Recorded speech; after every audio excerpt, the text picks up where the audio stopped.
Buenos días, traders. Estamos a martes 24 de junio. Estoy ahorita en el Dow Jones. Estoy marcando mis imbalances. Cap. Y aquí tenemos, híjole, vamos a ir long traders. El mercado es muy bullish.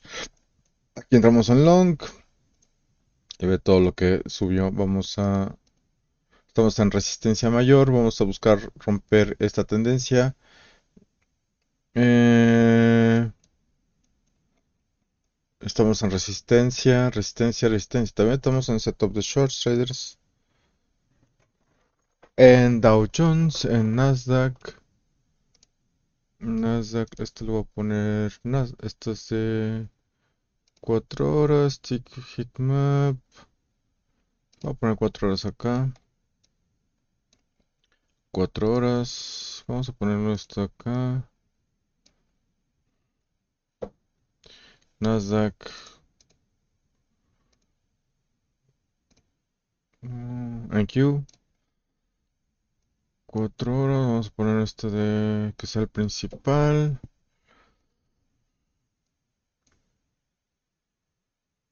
mm, mm,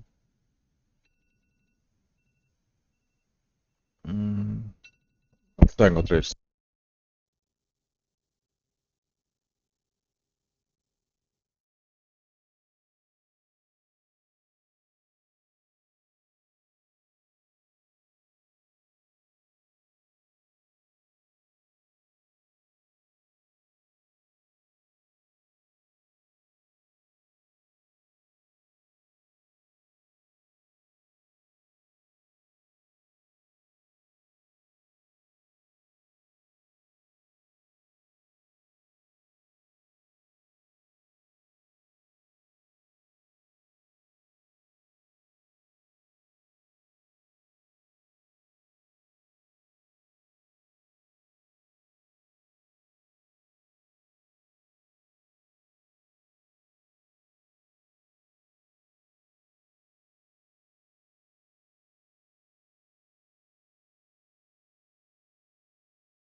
Stock heatmap.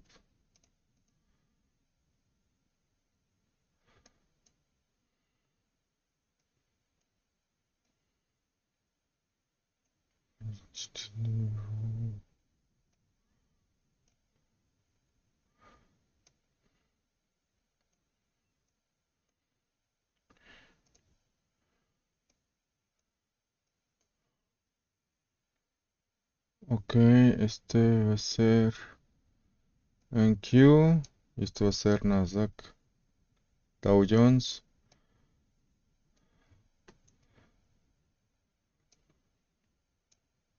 Ya abrió la bolsa de Nueva York. NQ.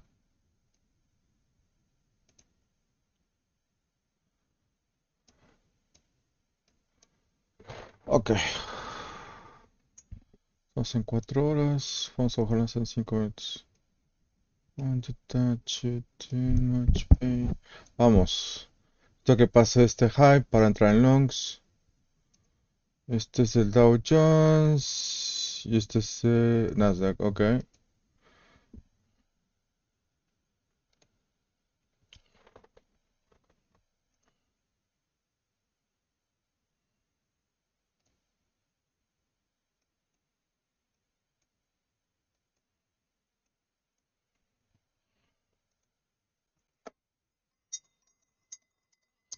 Powell va a hablar dentro de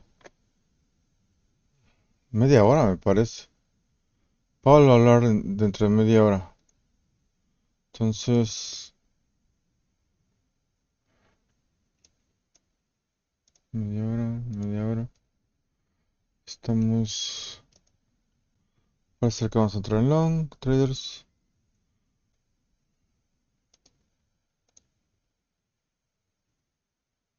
Vamos a entrar en longs. Entrando en long. Pero esto va a ser rápido nada más. Estoy entrando en long. Sin balance aquí, aguas, abusados. Sin balance. No quiero que me... No tache. Estamos en PIPS. El monto que aparece abajo del Dow Jones es en PIPS.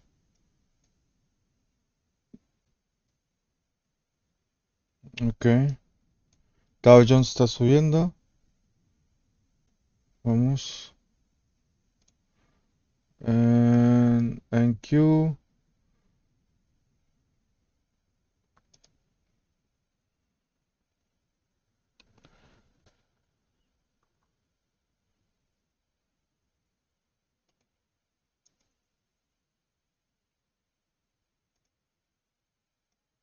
Ok.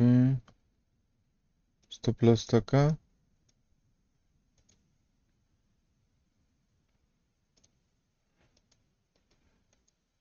Voy a salir, traders, voy a salir.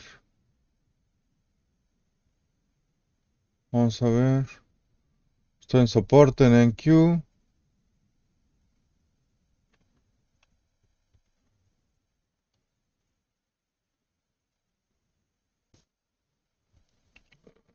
En Dow Jones está funcionando, traders. Stop loss aquí.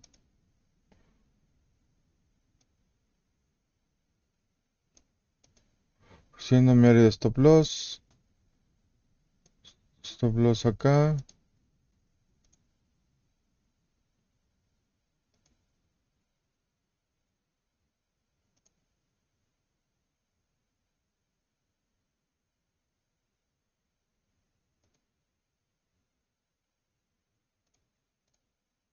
Entro en long aquí. Stop loss más o menos por acá. En longs.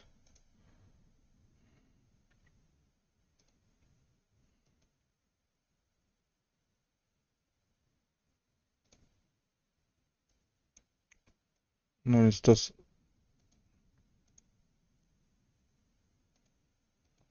por cerrar mi operación en Dow Jones. Déjame meterme bien. Mi operación Dow Jones lo abrí aquí. Lo abrí tarde, traders.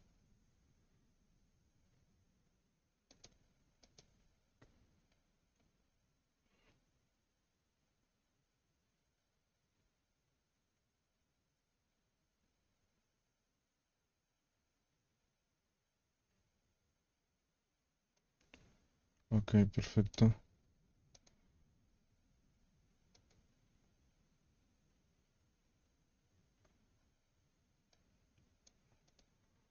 Ok, puse mi stop loss abajo del lema de 50.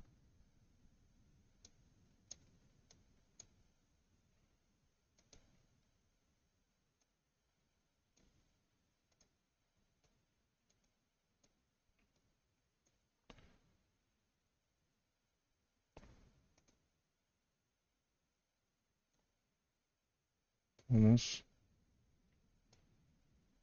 Abajo de estos lows. Stop loss.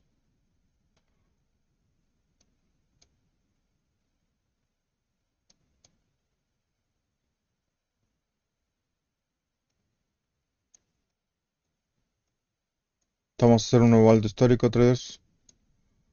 En NQ.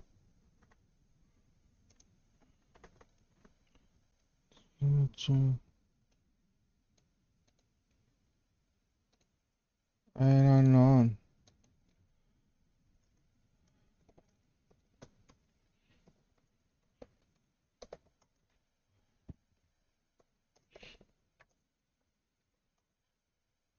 Mm,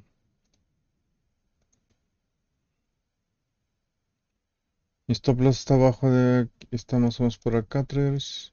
Estoy en la 2 minutos. Ok.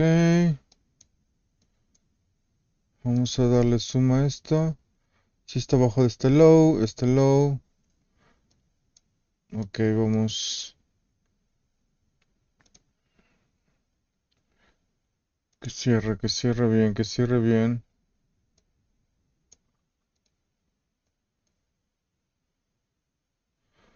Voy a poner aquí, no quiero que baje de stop mi stop visual.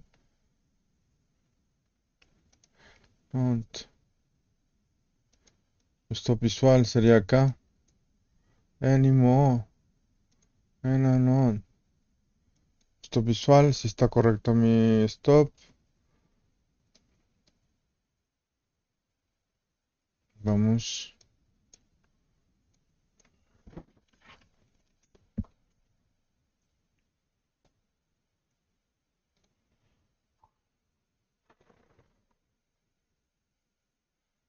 Traders en trend long, este es el NQ, este es Dow Jones, son PIPS. Al Open de Nueva York, dentro de 15 minutos creo, vamos a hacer un nuevo, me gustaría hacer un nuevo alto histórico en NQ, pero va a hablar Powell, vamos a ver.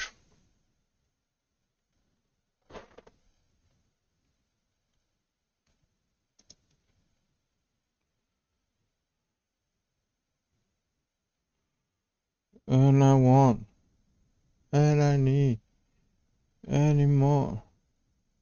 Está bajando en Q, vamos a ver,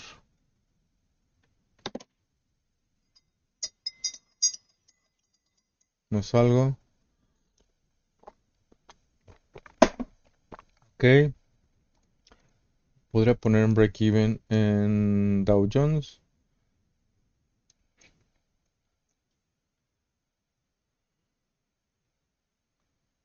va a hablar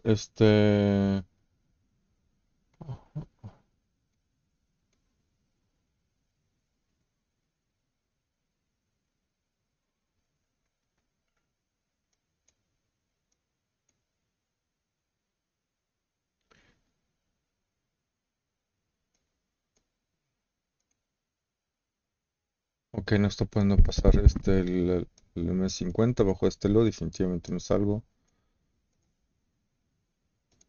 en NQ.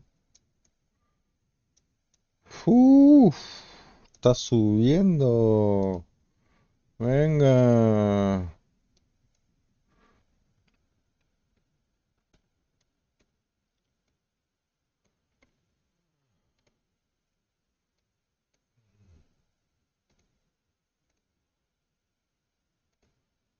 Vamos. En NQ me gustaría llegar aquí. En Dow Jones.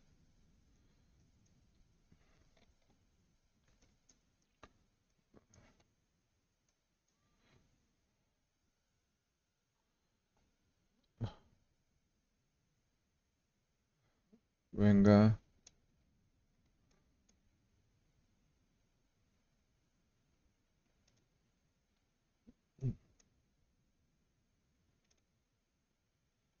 Vamos.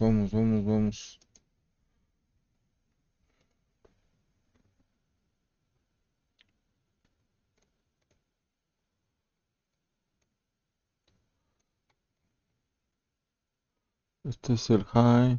Voy a marcar el high de NQ.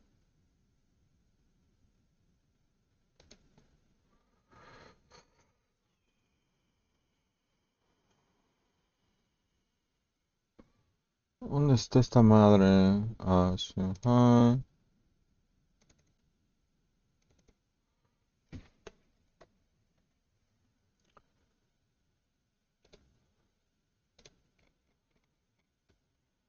Let's go.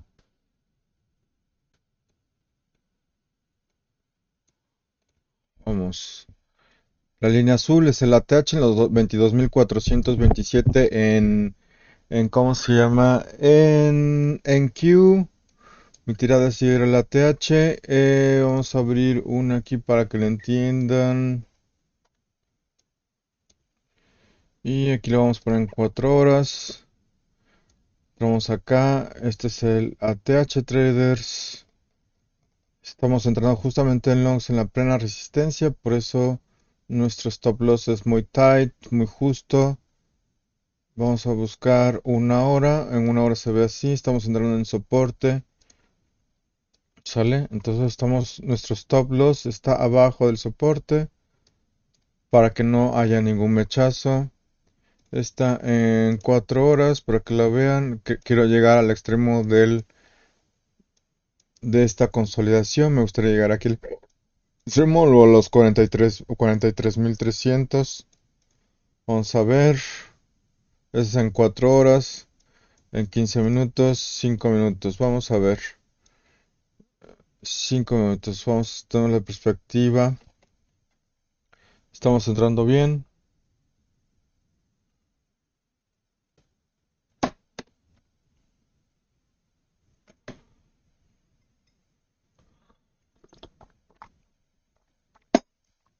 15 minutos. 15 minutos. Todavía falta para 15 minutos. Y para que Powell termine ¿cómo se llama? De hablar.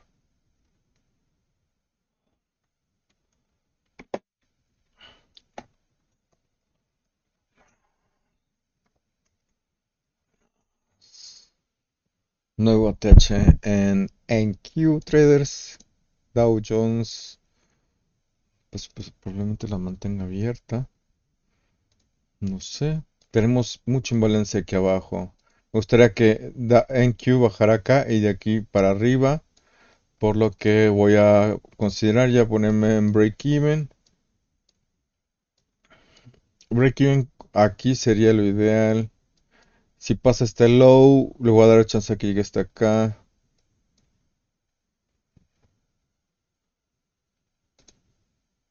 15 minutos va a hablar Power.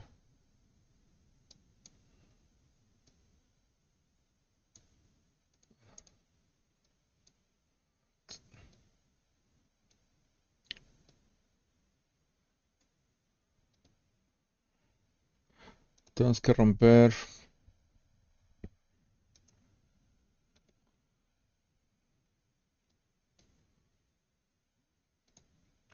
Nasdaq estamos en verde. En Dow Jones también. Vamos. Uf.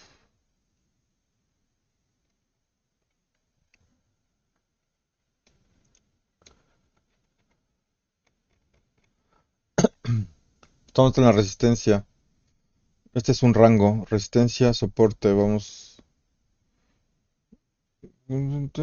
Touch, baby. Want you. Vamos.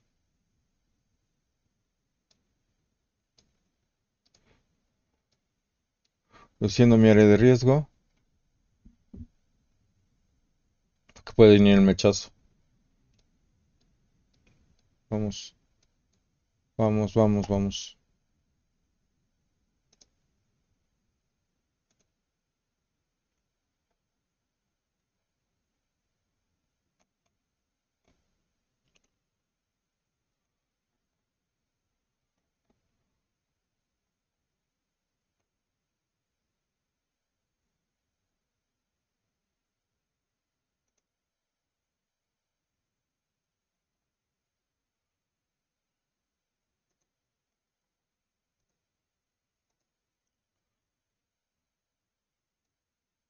Tienen que empujar hacia arriba. Está muy arriesgado, está muy apretado esto, de todos modos. I got you.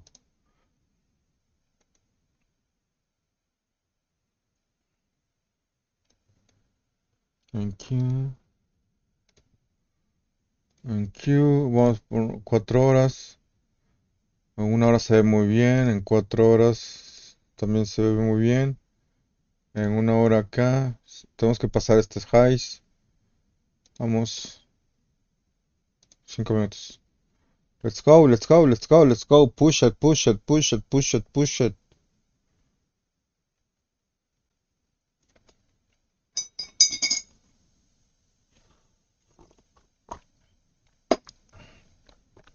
Voy a bajarme a 1 minuto. No quiero que una vela cierre por abajo el lema de 9 periodos. Aquí está cerrando por abajo el 9 periodos.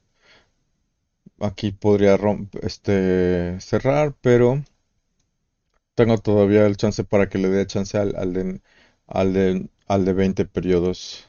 Es 9, 20, 50, 100, 200. Aquí está, podría tener un retroceso.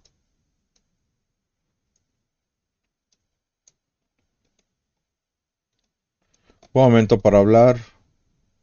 Buen momento para agregar, pero no lo voy a agregar. Aparte, aquí ya no me dejan agregar a mí ya. Dice, orden no me dejan abrir nada más una orden. ¿Lo vieron? No me dejan abrir una orden. Qué bárbaros. Vamos. Aquí tenemos una especie de resistencia, traders. Aquí vamos a ver si tenemos resistencia. Tenemos como una especie de resistencia. Vamos a ver cómo.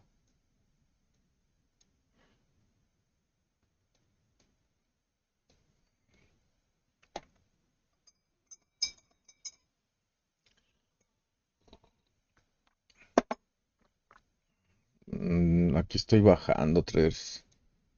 Vamos a bajarnos a 3 minutos. Tenemos una bearish confirmation.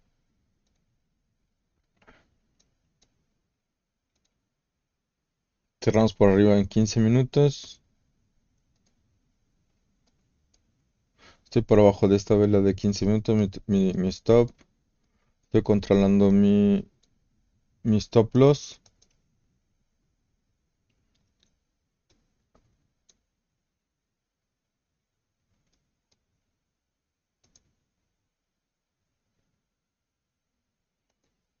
Vamos.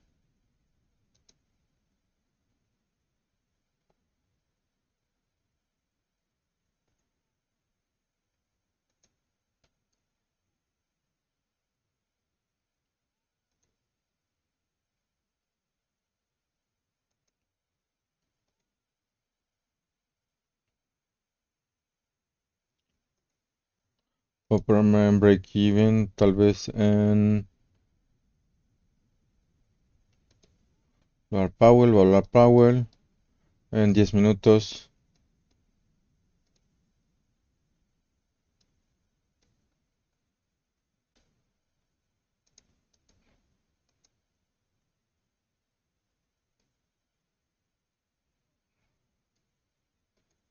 Vamos. Tengo stop loss.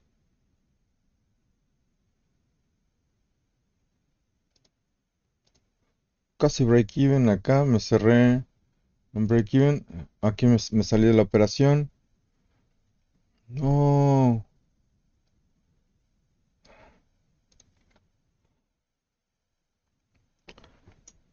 Ok, tres. Aquí me cerré en break even en NQ.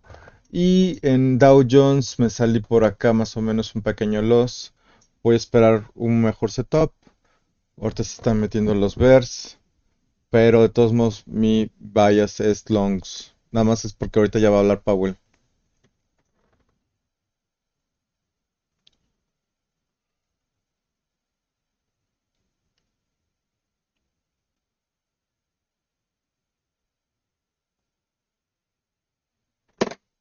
Ok, ok, ok.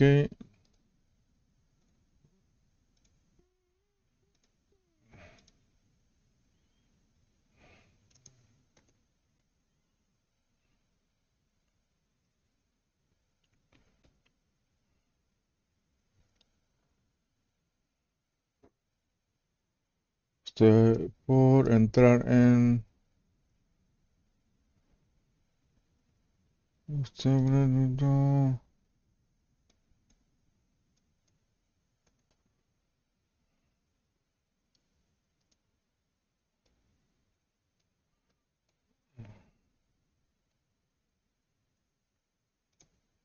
Vamos a bajar esto acá.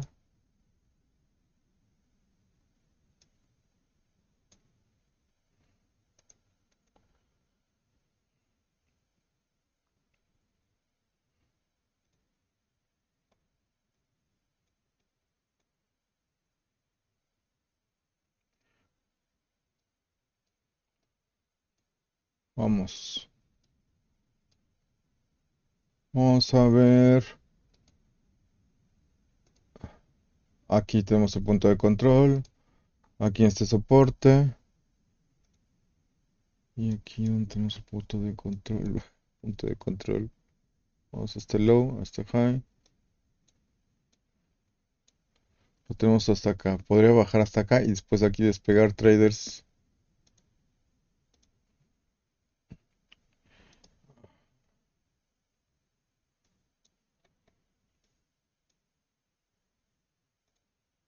Ok.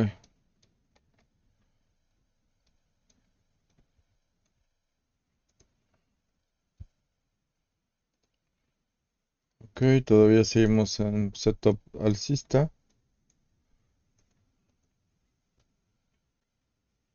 Estoy preparándome para abrir mis longs otra vez. Cada- tun, tun.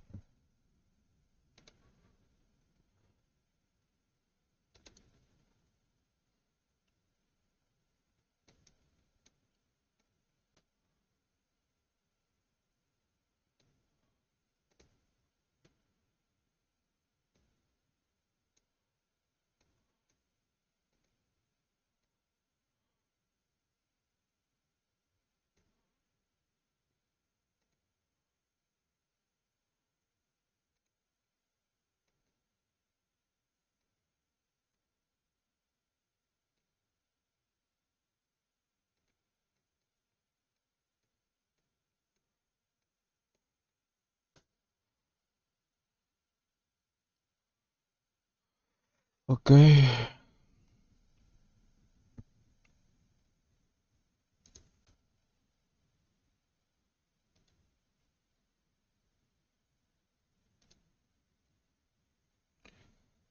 aquí tenemos un soporte. 5 minutos.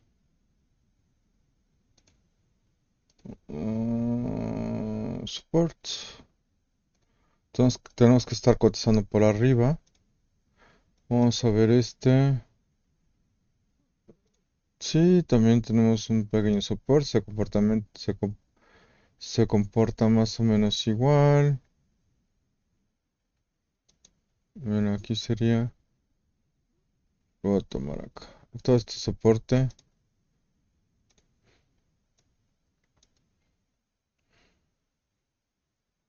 Abajo de esto se entrarían los shorts. Abajo de esto se meterían los shorts. Ojo al daily, del daily de esto. Vamos a ver.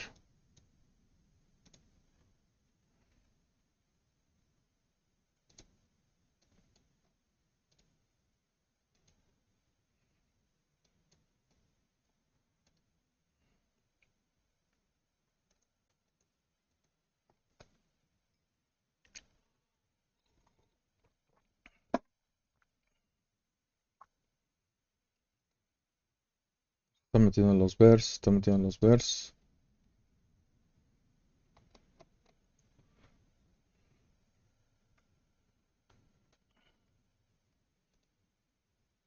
Arriba de este high me metería en longs. Arriba de este high me metería en longs confirmadísimo. Abajo de este de aquí me metería en shorts. Pero aquí tenemos un imbalance. A lo mejor llega ya en este imbalance y para arriba, traders. ¿Sale?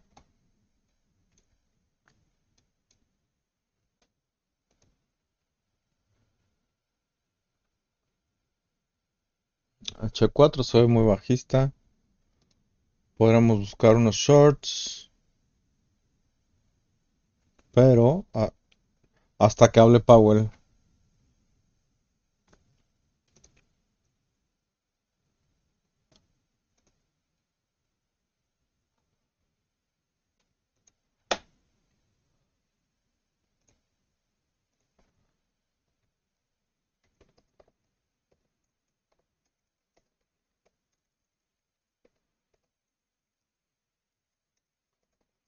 Vamos a esperar a Powell.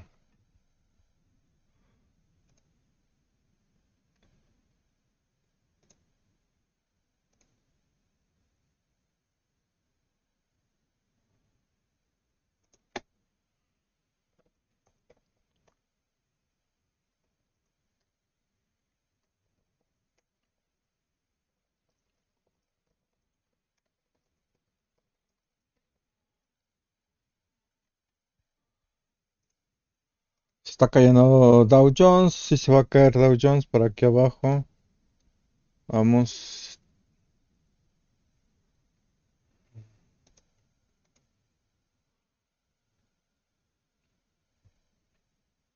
para que se caiga Dow Jones. Tiene que caer a romper este low. Y yo creo que va a caer de aquí a acá. Llenar sin balance. Son 200 pips, son muy buenos. Pero ya mi entrada para mí es muy tarde.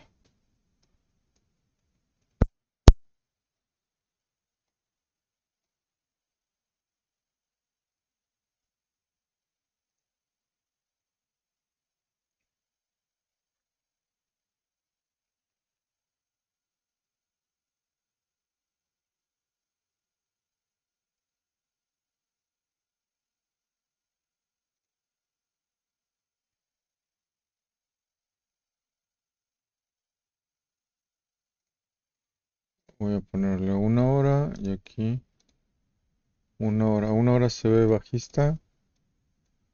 En una hora todavía se ve alcista. Falta un minuto para que cierre una hora.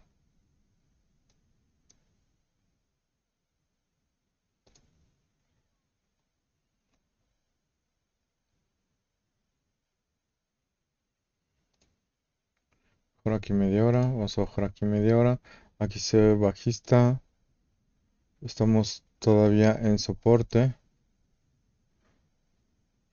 Falta un minuto para que cierre.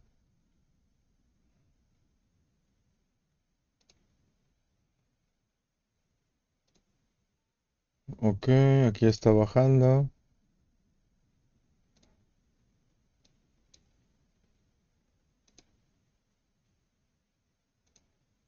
Vamos a ver cómo cierra. 45 segundos para que cierre la vela de una hora. Quiero buscar longs, pero se está metiendo en los shorts. Está incrementando los shorts acá, el volumen de shorts. Aquí el volumen de longs. Heatmap. Refrescada. Todavía vamos bien.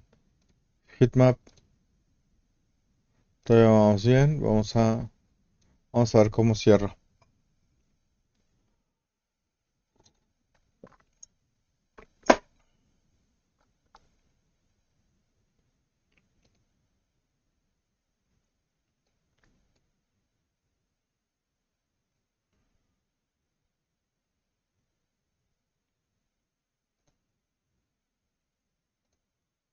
Ok.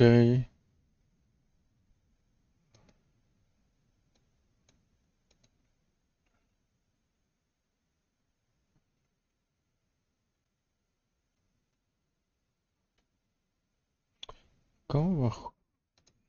¿Bajó el Forex Index? ¿El consciente del consumidor? Bueno, esto lo vamos a ver a una hora.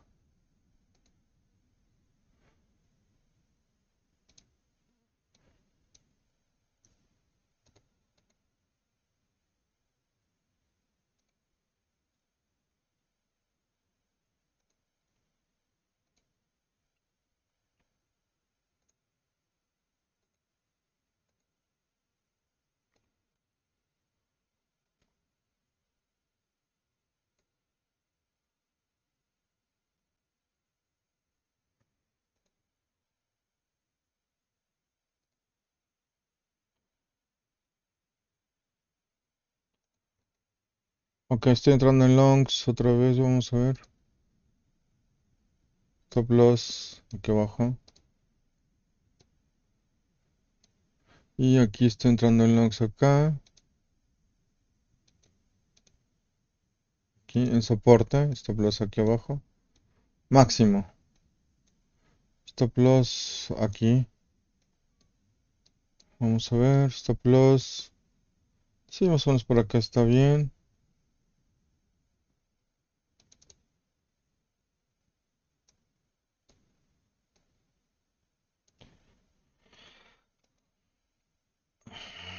Estoy entrando en longs acá. Voy a poner stop loss aquí máximo, pero vamos. Uf, vamos a topear en Dow Jones. 300. Aquí no me interesa mantenerlo más esto.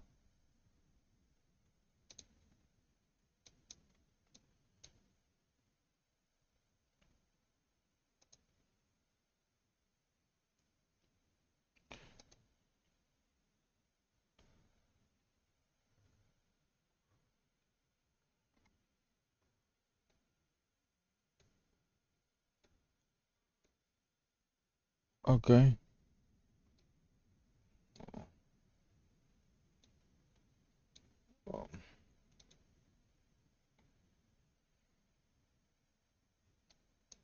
Estoy menos 25 pips en Dow Jones.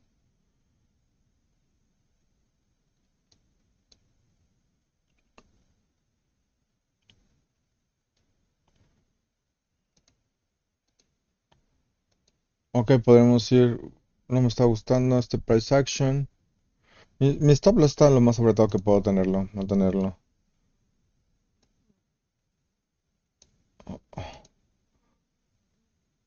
Aquí.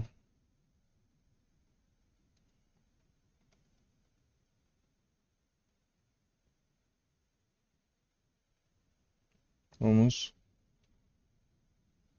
Vamos a ponerlo aquí en 5 minutos. Stop loss está acá. Estoy entrando con 47 pips y aquí con 38 pips en Nasdaq.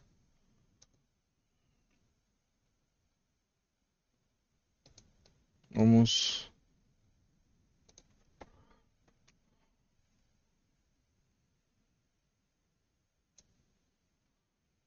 Vamos.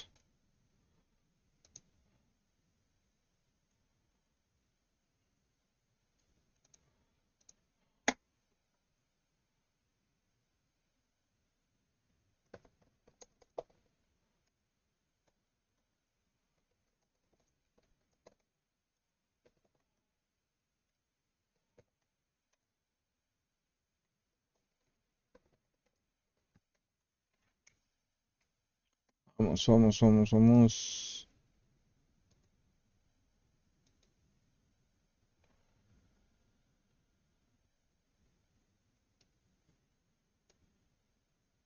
Estamos en buen soporte. O sea, este es el momento para entrar en longs. Si no, pues no se da, pues vamos a esperarnos hasta que llegue a un precio más óptimo. Pero probablemente de aquí se puedan meter los bulls. Estoy viendo que se están metiendo los bulls, por eso me estoy metiendo en. Aquí se metieron en un buen de volumen, entonces por eso me estoy metiendo en bulls.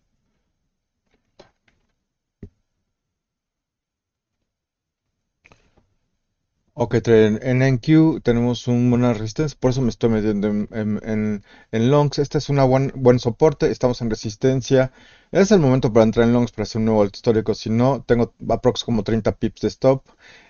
Buen riesgo. Igualmente aquí, si aquí se baja, pues ya se baja en Dow Jones y me estopea con 30 pips. Vale la pena el riesgo y vamos a ver qué tal.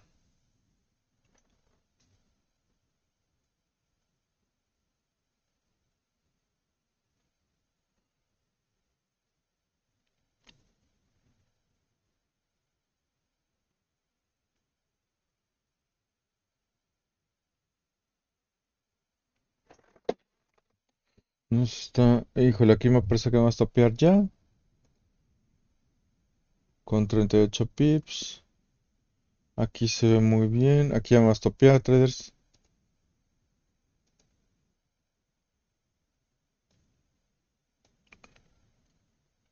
Todavía estoy a 3 pips de que me stopee aquí.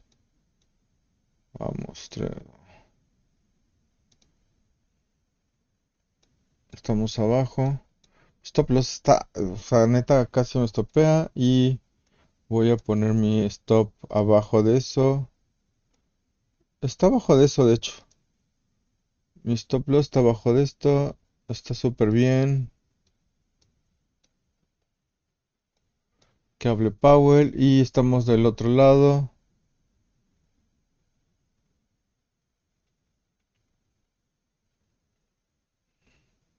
Ya va a hablar Powell, carajo. Creo que se va a bajar.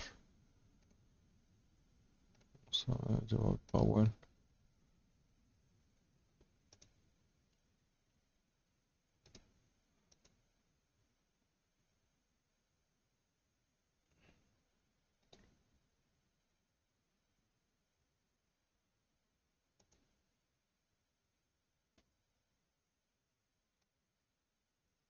Abajo de esto me salgo.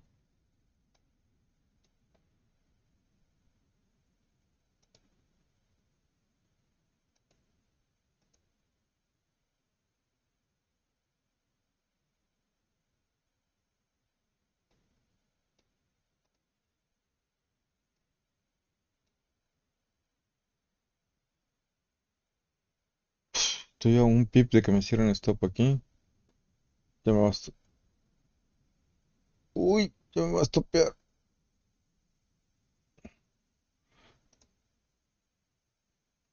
Pum, ya me estopeó. Aquí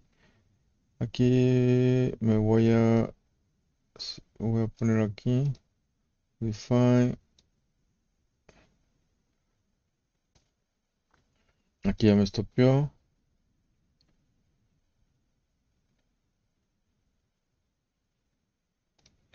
Voy a salir de la operación. Está muy... Qué bueno que me salí.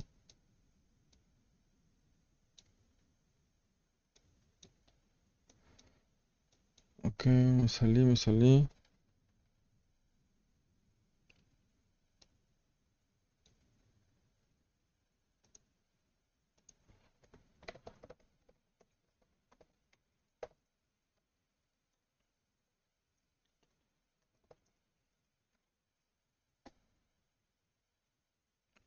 Vamos, vamos, vamos, vamos. Los 15 minutos sí sabía que se iba para abajo. Pero estamos todavía aquí. Vamos a ponerlo por acá. Vamos a ponerlo por acá que nos estorba. Hola, Powel.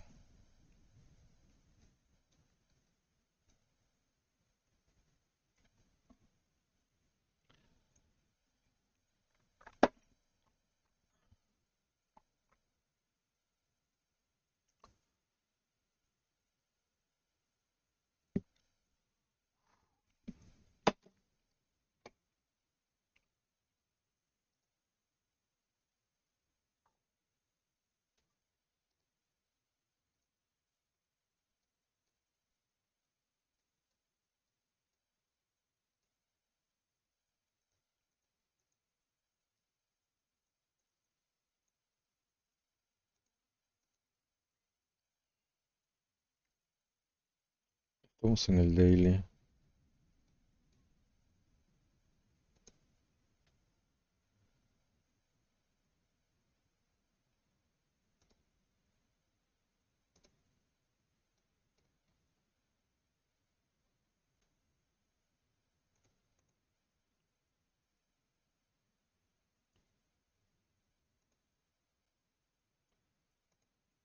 Estoy poniendo otra vez longs. En Dow Jones estoy en long.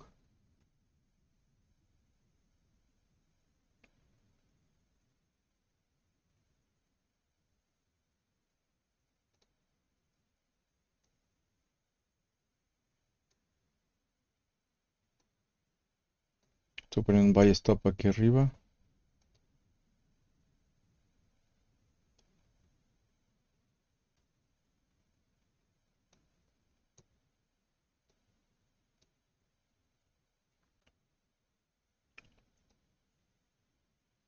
Arriba de este high.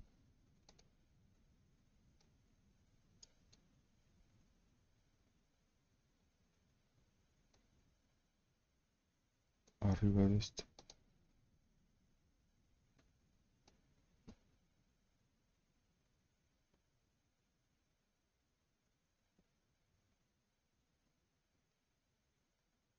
Estoy en buy stop. Aquí estoy en... Aquí estoy en buy. Ya me activó que estoy en buy acá.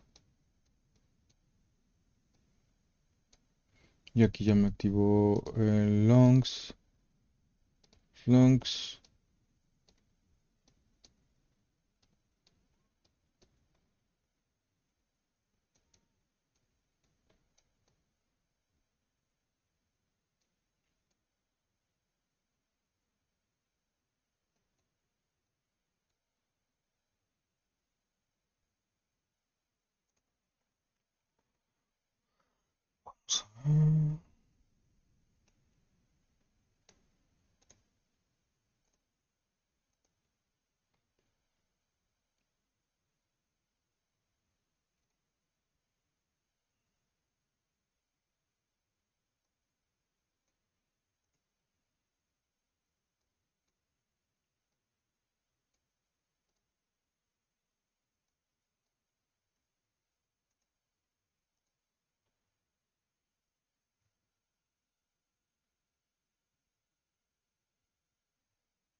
Voy a poner mi stop loss abajo de este. Hasta aquí lo aguanto. Y tan tan. Y este lo aguanto hasta acá. Y salgo.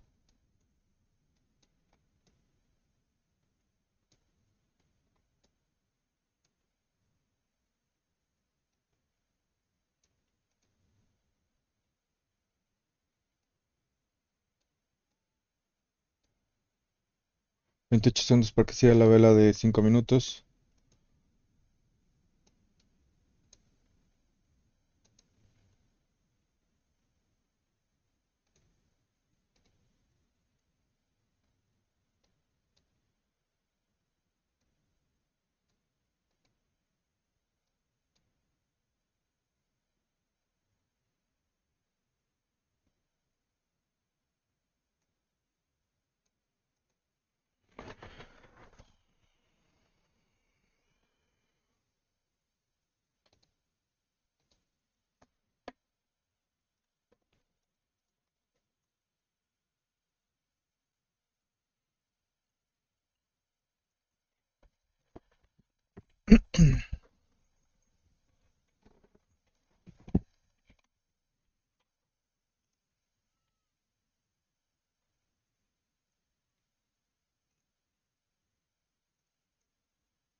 Bueno, estamos sobre resistencia. Después de este bullish candle sobre soporte, perdón, me metí en longs en Dow Jones y en NQ me metí en longs de igual modo. Ahí vamos, tight stop loss, vámonos.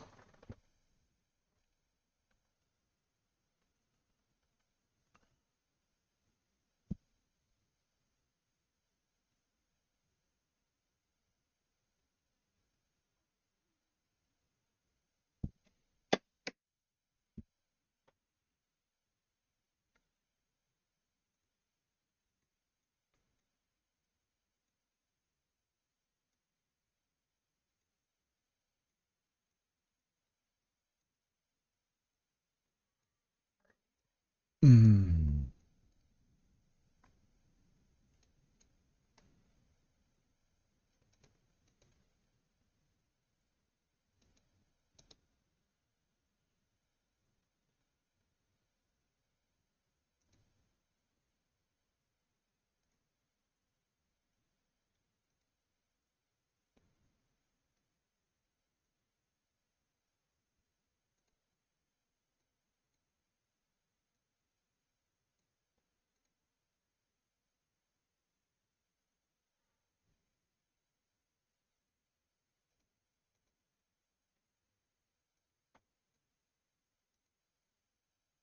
uf, Dow Jones está despegando, Nasdaq, perdón.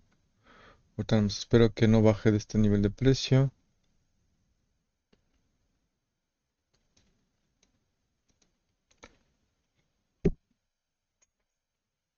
Vamos. Sí, tenemos un inverse head and shoulders. Aquí. Mi stop loss abajo de este low. Modificando.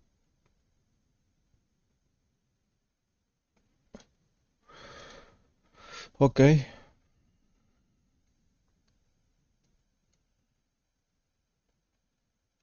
Nasdaq estamos yendo.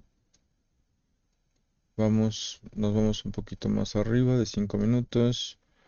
Dow Jones, precisamente mi stop loss está abajo de esto. Estoy con 21 pips. De aquí debe de subir, esperando primero Dios. Vamos.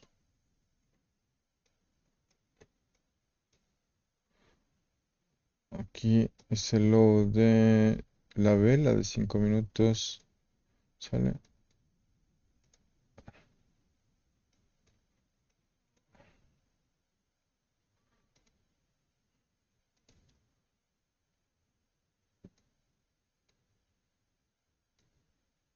Un minuto para que cierre.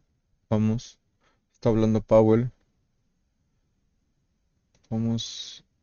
Estamos escuchando. Voy a poner a conectar a Powell lo que está diciendo. In February of 2021, you told us in this committee that you Vamos, would vamos, stay in your lane traders. and not comment on Powell todavía está diciendo Biden's cosas American buenas. Rescue Plan or sharply Ya, nada más. increasing Ya salimos de la spending. consolidación. Tenemos que salir arriba, You traders. said it was an issue, but that you would stay in your lane and not comment on it. But here Tenemos que this liquidar los year, shorts. you have commented on this idea of tariffs being set by the executive branch. So are tariffs in your lane, but a huge fiscal spending by the Biden administration not in your lane? Explain to the committee why you chose to be silent in February of 21, but outspoken this spring.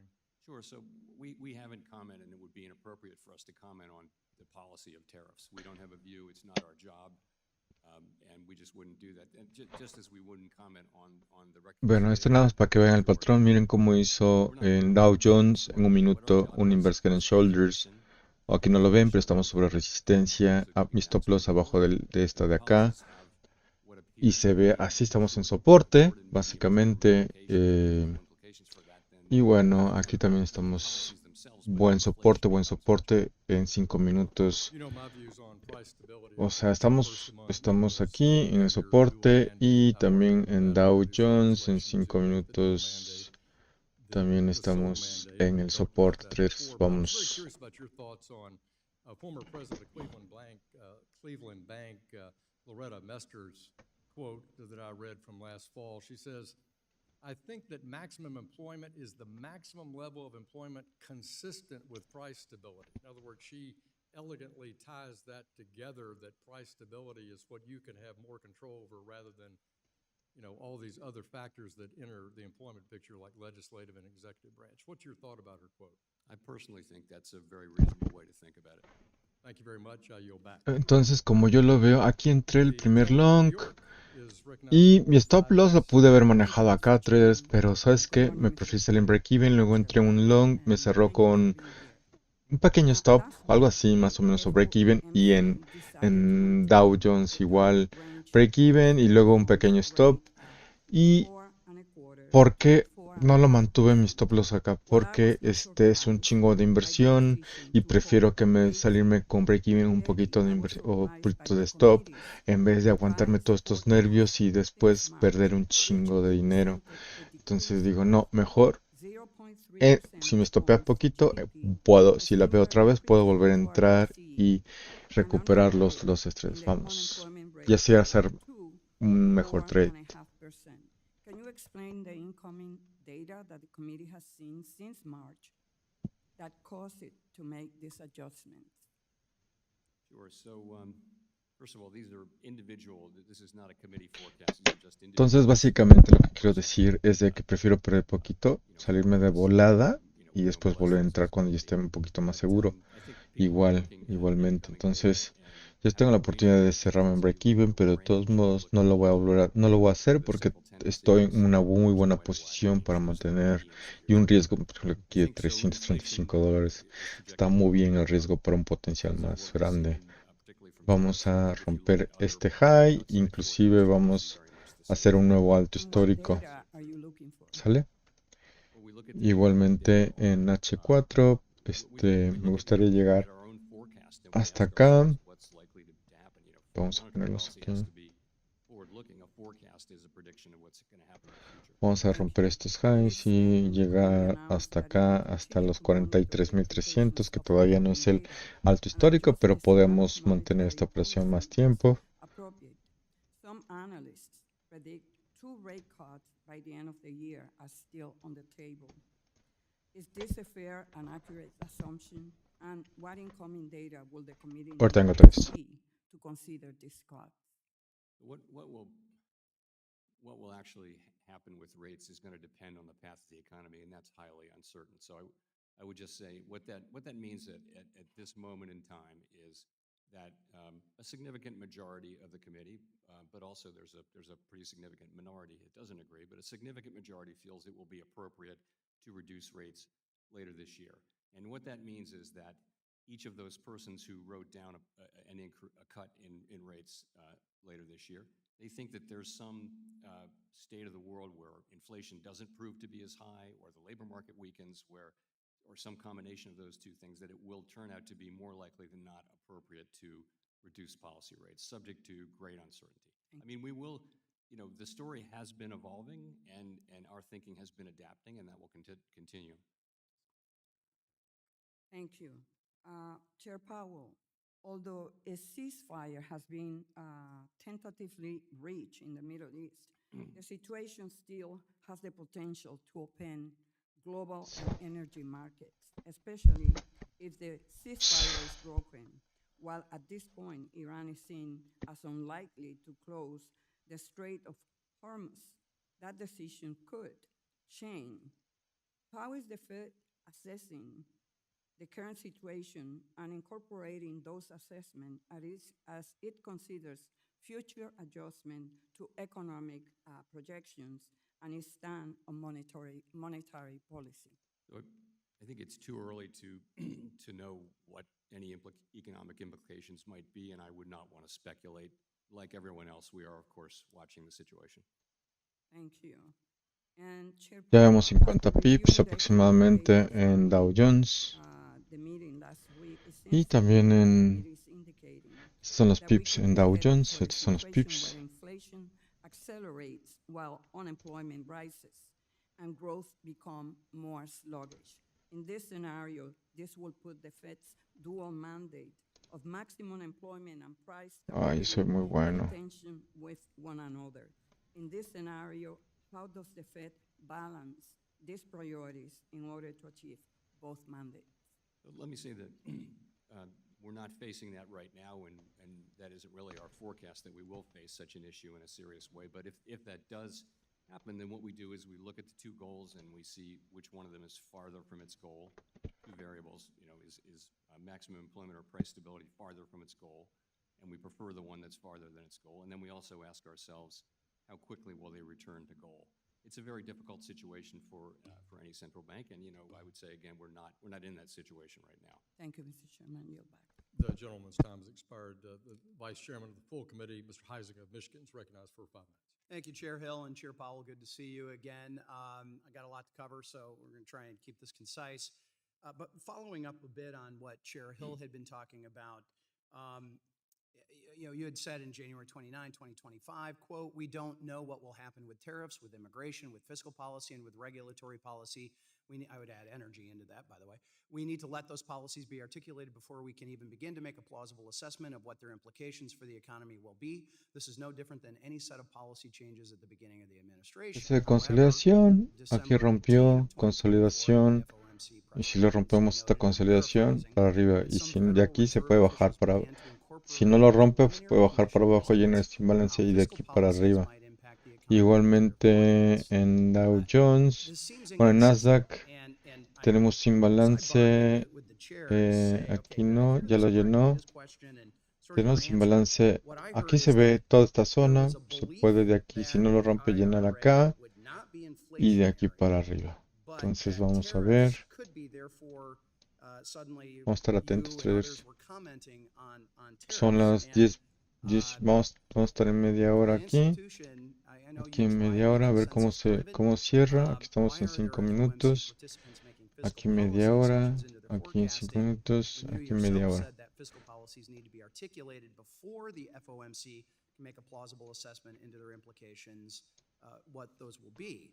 And I think if there's different Vamos. participants having different assumptions, that would render the SEP, Summary of Economic Projections, biased, meaningless, useless, less impactful, and when you're not comparing apples to apples. So wouldn't it make more sense for all the forecasters to make the same fiscal policy assumptions at the same time?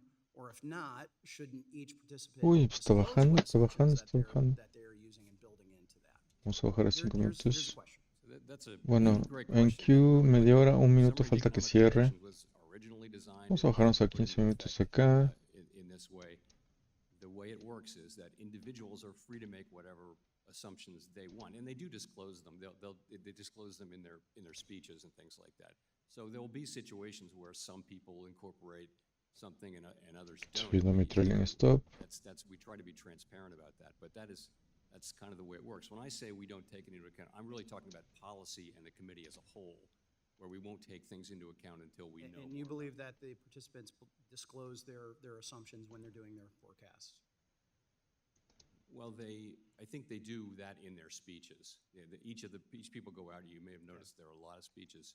Well, And that- I guess the opaqueness of the Fed has been something over the arc of my 15 years on this committee has been one that has been debated greatly, including auditing the Fed and a number of other things that have gone on. 30 segundos para que cierre la vela de Here, a 15 brief minutos. moment, I do feel like I need to touch on interest rates. Not to be a shock, you asked how the family business was doing back in Michigan.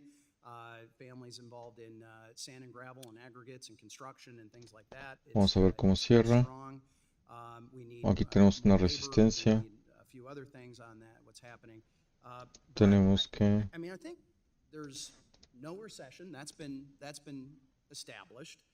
There's no hyperinflation, or certainly not as what some had been projecting. Tenemos que cerrar. Yet there seems to be higher than Pasar expected esto. or certainly desired interest rates for many of us. And I'm curious how high interest rates, they hurt Americans who are paying car loans, credit cards, mortgages. Tenemos que romper FA estos. Director Pulte asking for lower interest rates, which would obviously impact home buyers as well. Aquí todavía le falta cochito para what seguir is it that's arriba. keeping, in your mind, the Fed from what many of us believe is the right thing to do, which is to lower some interest rates, and by the way, match what the Bank of Canada, Bank of England, the European Central Bank, the Swiss Central Bank, a number of emerging central banks. By the way, that's your own assessment on page 33, as where you're laying that out. Why aren't we doing what the rest of the world is doing? Is it because we're at full employment?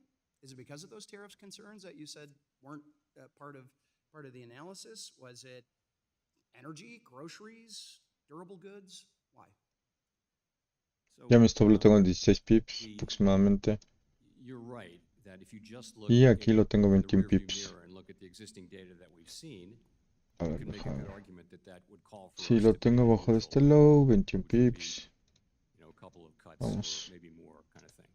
The reason we're not is the forecast by all professional forecasters that I know of on the outside and the Fed do expect a meaningful increase in inflation over the course of this year.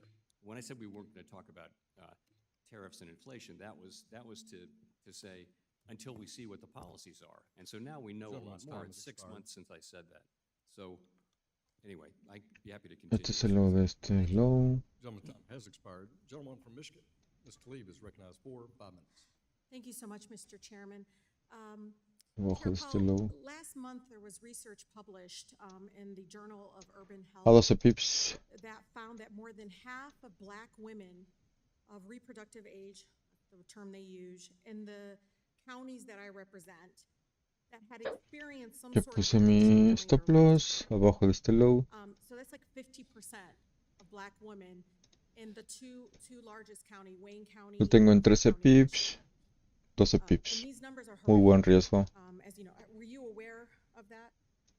Tenemos que romper esto y estamos al And, otro lado. addictions are often very traumatic experience, but also it creates a cycle of poverty, but also this instability for many families. Vamos a ver cómo cerró la de But media especially hora. when it comes to a lot of Media hora cerró, Black neighbors, the access to 15 minutos cerró equity, access to bien. housing is diminished even more. Aunque ese es el low de 15 minutos. Than any other state in the country during the last recession. So we know the housing crisis Este has es el been low de 15 structural, minutos. and some may say it's a policy choice. While there are many factors at Media play, hora, and you know media this, hora. Chairman, high Okay. mortgage rates, the finance rates, and so forth, that Este es drag el low de supply media of hora. housing. But last month, new Y housing este es el low de hit media a hora. 5-year low. Are you familiar with that? I'm not sure exactly what statistic you are referring to. Okay, I don't know. There was all this. Abajo del low de media hora y 5-year low. And again, I'm getting this from a source, but this sets the market up for higher reduciendo mi stop loss en un minuto. En mi stop loss, ¿dónde está mi Chairman stop Powell, loss? I'm looking at this monetary Mi stop whatever loss policy framework that you está, guys have put together. mi entrada, Do you think that the way it's structured mi entrada está arriba de este high de acá, y mi stop loss está abajo de este low. Under construction right now, leading to high inflation in future years? So I think there are two things going on quickly. 15 One is minutos, just 15 there's a longer minutos. run shortage of housing in the United States, which there's nothing that the Fed can do about.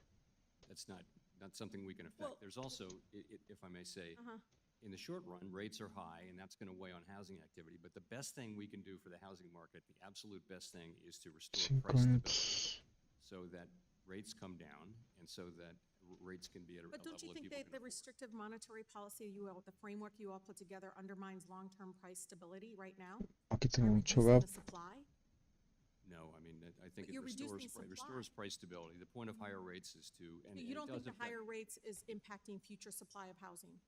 So I think what that does is, I Entonces, think tanto un gap, interest-sensitive sectors like todo housing esto es are un very gap. much directly affected when we cut rates or when we Está, raise rates. That's right. That's vamos part of the mechanism a for bajar restoring acá general y price stability. probablemente es lo que quieran So hacer. keeping the high interest rates does Vamos not a ver. impact future supply of housing? Does not, over the I long, need to go back to talk to over the long run, women that the the study. Fed will not be, our policy will not be a driver of Mi stop loss longer está run muy interest rate tight. trends. So, okay, let me ask you, what is the difference? And Mi honestly, stop debería Commissioner, estar aquí I wanna abajo de este learn, low. and I'm Voy a sure modificar people mi listening stop. just wanna learn. What is the difference between demand-driven rent Ok, inflation and después del supply-driven imbalance, que llegue rent aquí y inflation? suba. Like, you guys use these ¿Sale? terminologies. What is that? How do I communicate that to the public? What is the difference between supply-driven versus demand-driven rent? Those are not terms that we use particularly often, but What's supply-driven formula? You guys- that would mean that there's not enough supply to meet demand, but at the same time, it also means there's more demand than there is supply. So are you guys ignoring that? No, but as I said again, our policies will not affect in the long run, No, I'm being either serious, 'cause demand I or see somebody supply behind in you kinda housing. check. I'm being serious, y'all. We're talking about a housing crisis that is getting worse right now because we're not paying attention to future instability that the current rates, and you can raise your eyebrows and all this stuff behind. I don't know. I mean, do you understand? Like, I come from a community right now that I believe is now being impacted by the current framework that you're putting together, that I do feel like it's going to be long-term effects Tengo que on the housing crisis. por And you're ver ignoring esto y arriba de estos. No, we're not, actually. We think the very best thing we can do is to fully restore price stability at the aggregate level. That will be the best thing Nasdaq for está homeowners cerrando. and for home Even though the builders and housing everybody else. supply has been That's in the impacted by the long high run, that is interest. the single But thing Chairman that Powell, Congress you has see where I'm assigned us coming to from. do. But you see where I'm coming from. 8 It is minutos para que impacting sea la future de supply media of hora. housing, right? Ay, ya. Not in the long run, no. Vamos a ver. Okay, well, Gentlewoman's Mr. time Chair, has thank you. expired. The gentleman from Wisconsin, Mr. Stile, who's also the chair of our subcommittee on digital assets, financial technology, and artificial intelligence. You're recognized for 5 minutes.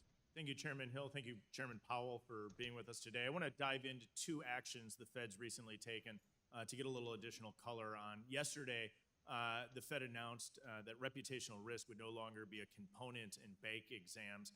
I viewed that positively. I viewed Llevamos 45 pips. reputational risk as often being a catch-all for political bias. I think it's Estamos positive to se están depoliticize metiendo bank los exams shorts and instead acá. focus on the core and measurable risks. Could you provide color as to whether or not any new or new information came to light that led to the decision of the Fed to remove that yesterday?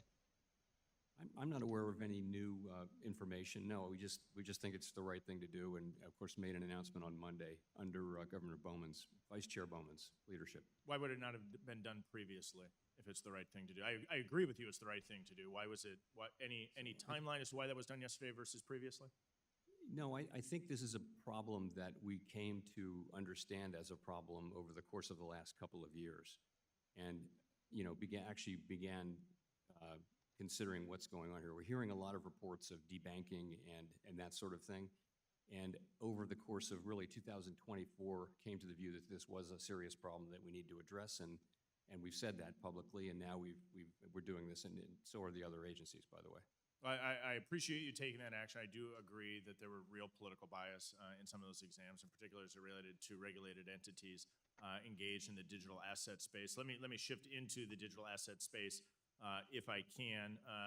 Another action recently taken by the Fed, the Novel Activities Supervision Program was ended and withdrew several statements on digital asset related risks that deterred bank involvement in particular. You Estamos and en los the Fed, and others vers at the Fed have 3. spoken positively about Ay, policy en que set estamos work en los to putos regulate vers. stablecoins Vamos a in ver, todavía particular, falta un real minuto para que sea opportunity to esta vela de dollarize the 5. globe and be a significant purchaser of US Tengo un Treasuries. riesgo Following that moderado. action by the Fed, have Nada you más estoy seen arriesgando an esto. identifiable shift in banks or other regulated entities as it relates to engagement in the digital asset space? You know, I wouldn't be the one to be picking that up first, but what I do see is a very significant change in the tone, and it really does reflect evolving thinking and the evolving status of the crypto industry. And I would expect over time we'll see more activity.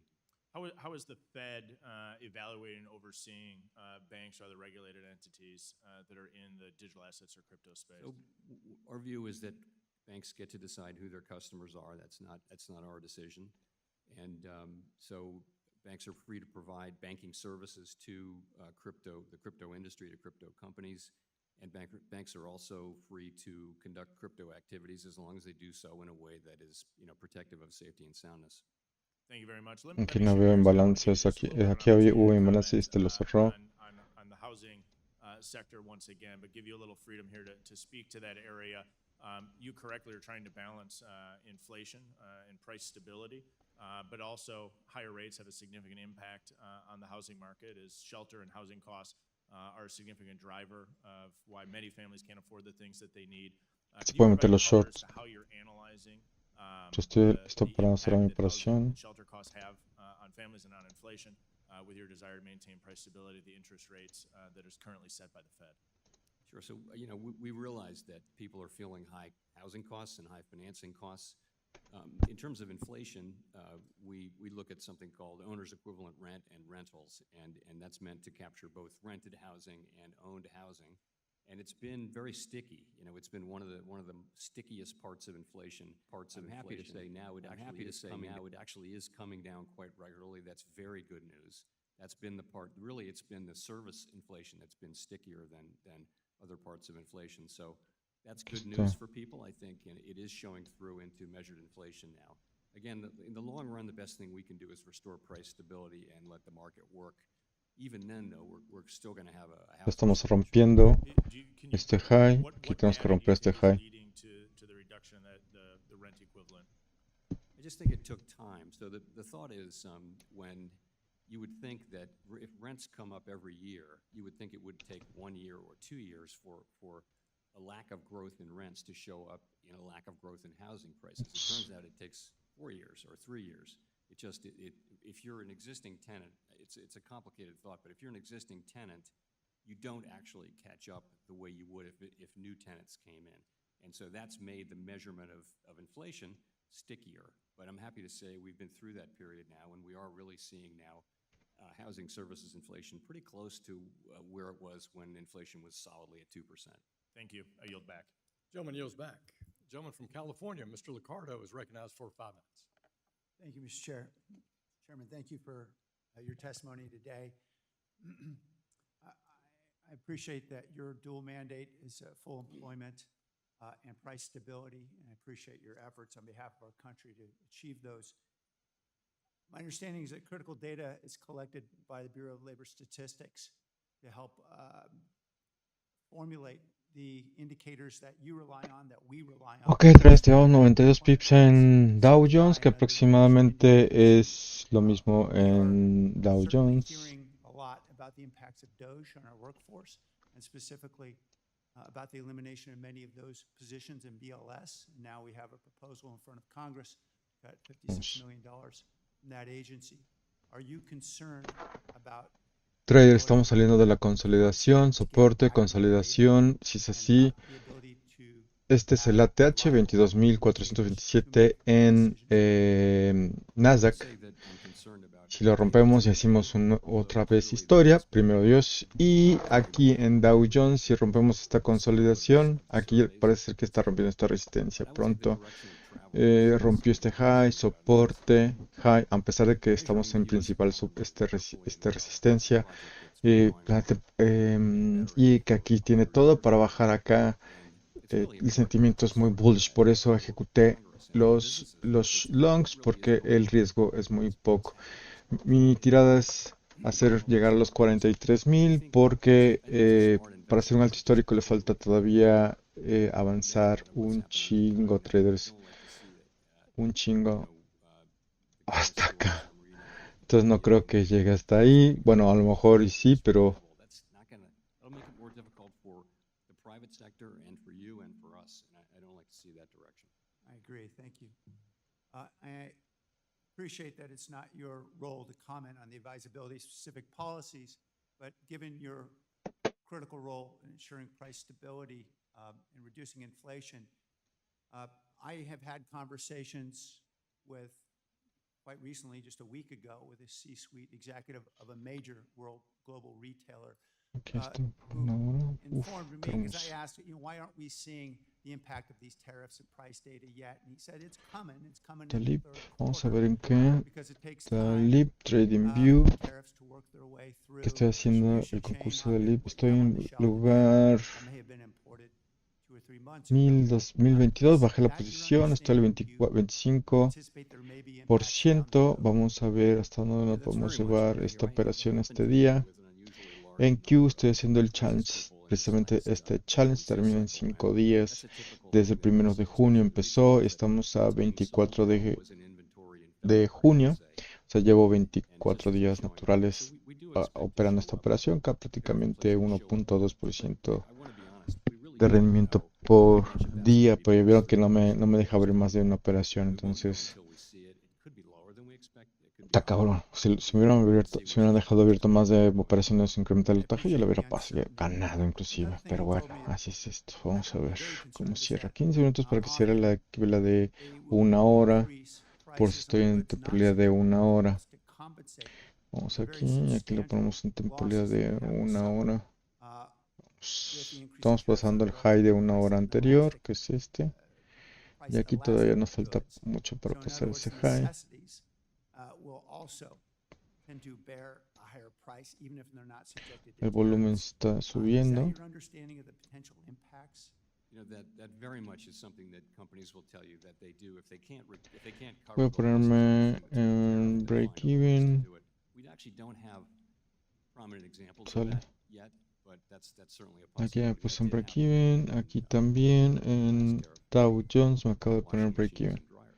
Ok, Thank you, 3. Chairman. And finally, there's indications in the introduction of the report that the Fed is losing its ability as we see interest rates getting closer and closer Voy a to poner 15 minutos, the 15 minutos. minimum threshold. The ability to stimulate this economy in times of recession.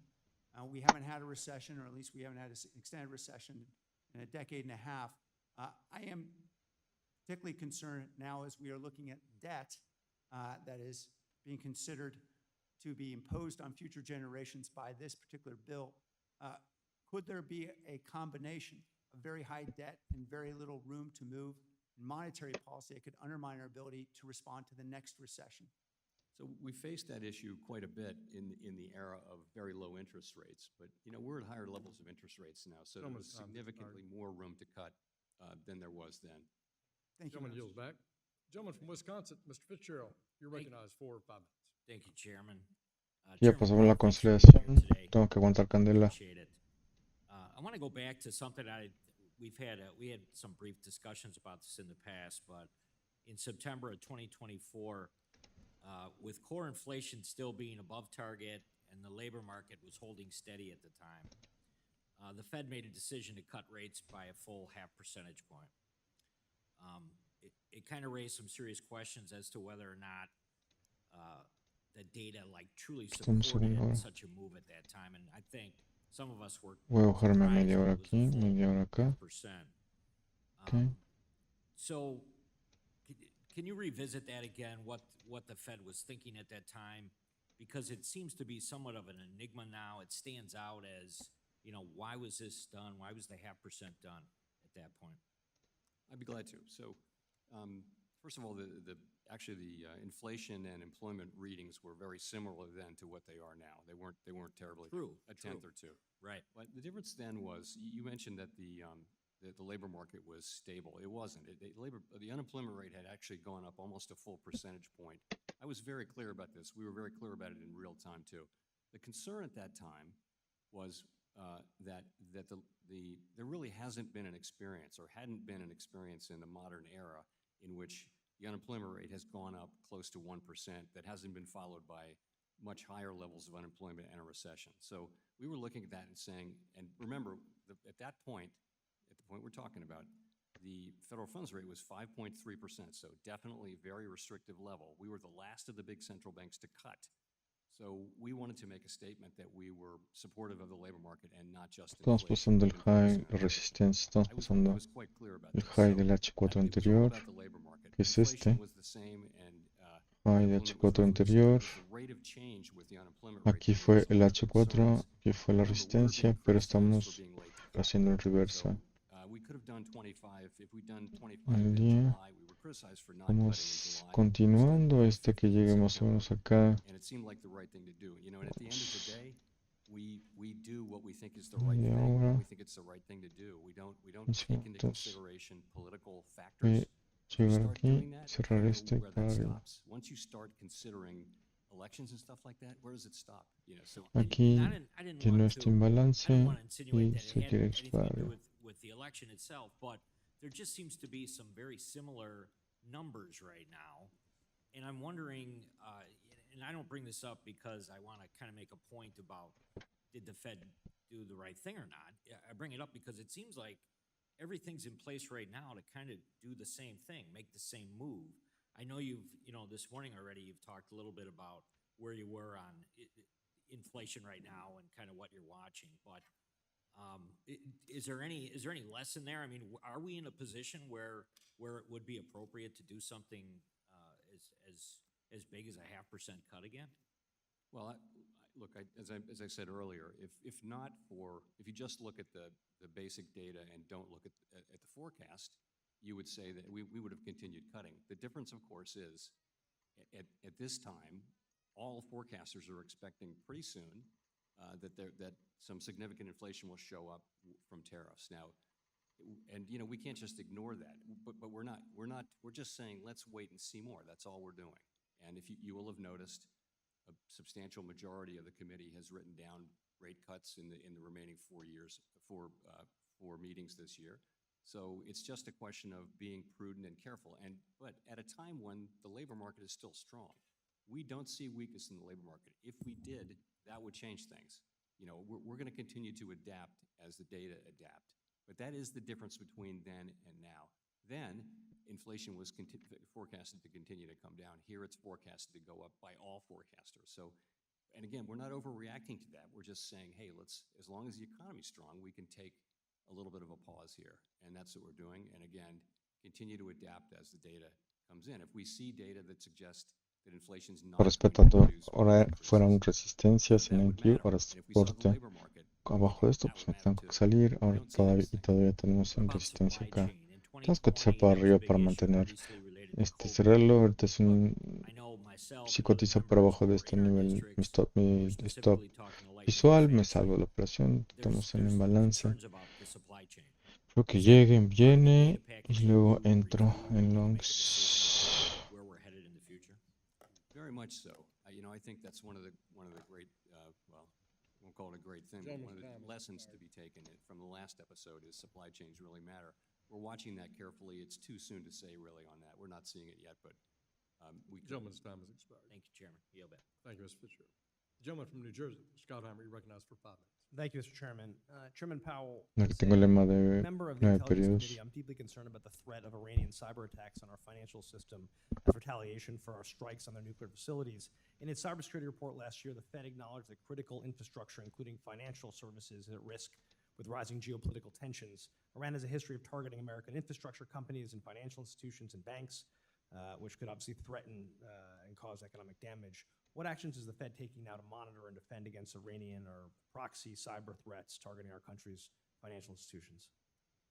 So we're in touch with the other regulators and the parts of the government that work on cyber, as you know, and we're in touch with the banks to say, for people to be on the alert for things like that to happen, and also we're on the alert because we're a target as well. So you're right to raise it. It's a big issue, and Do you feel like you have the resources right now to be prepared for that? yes, I mean I think we do.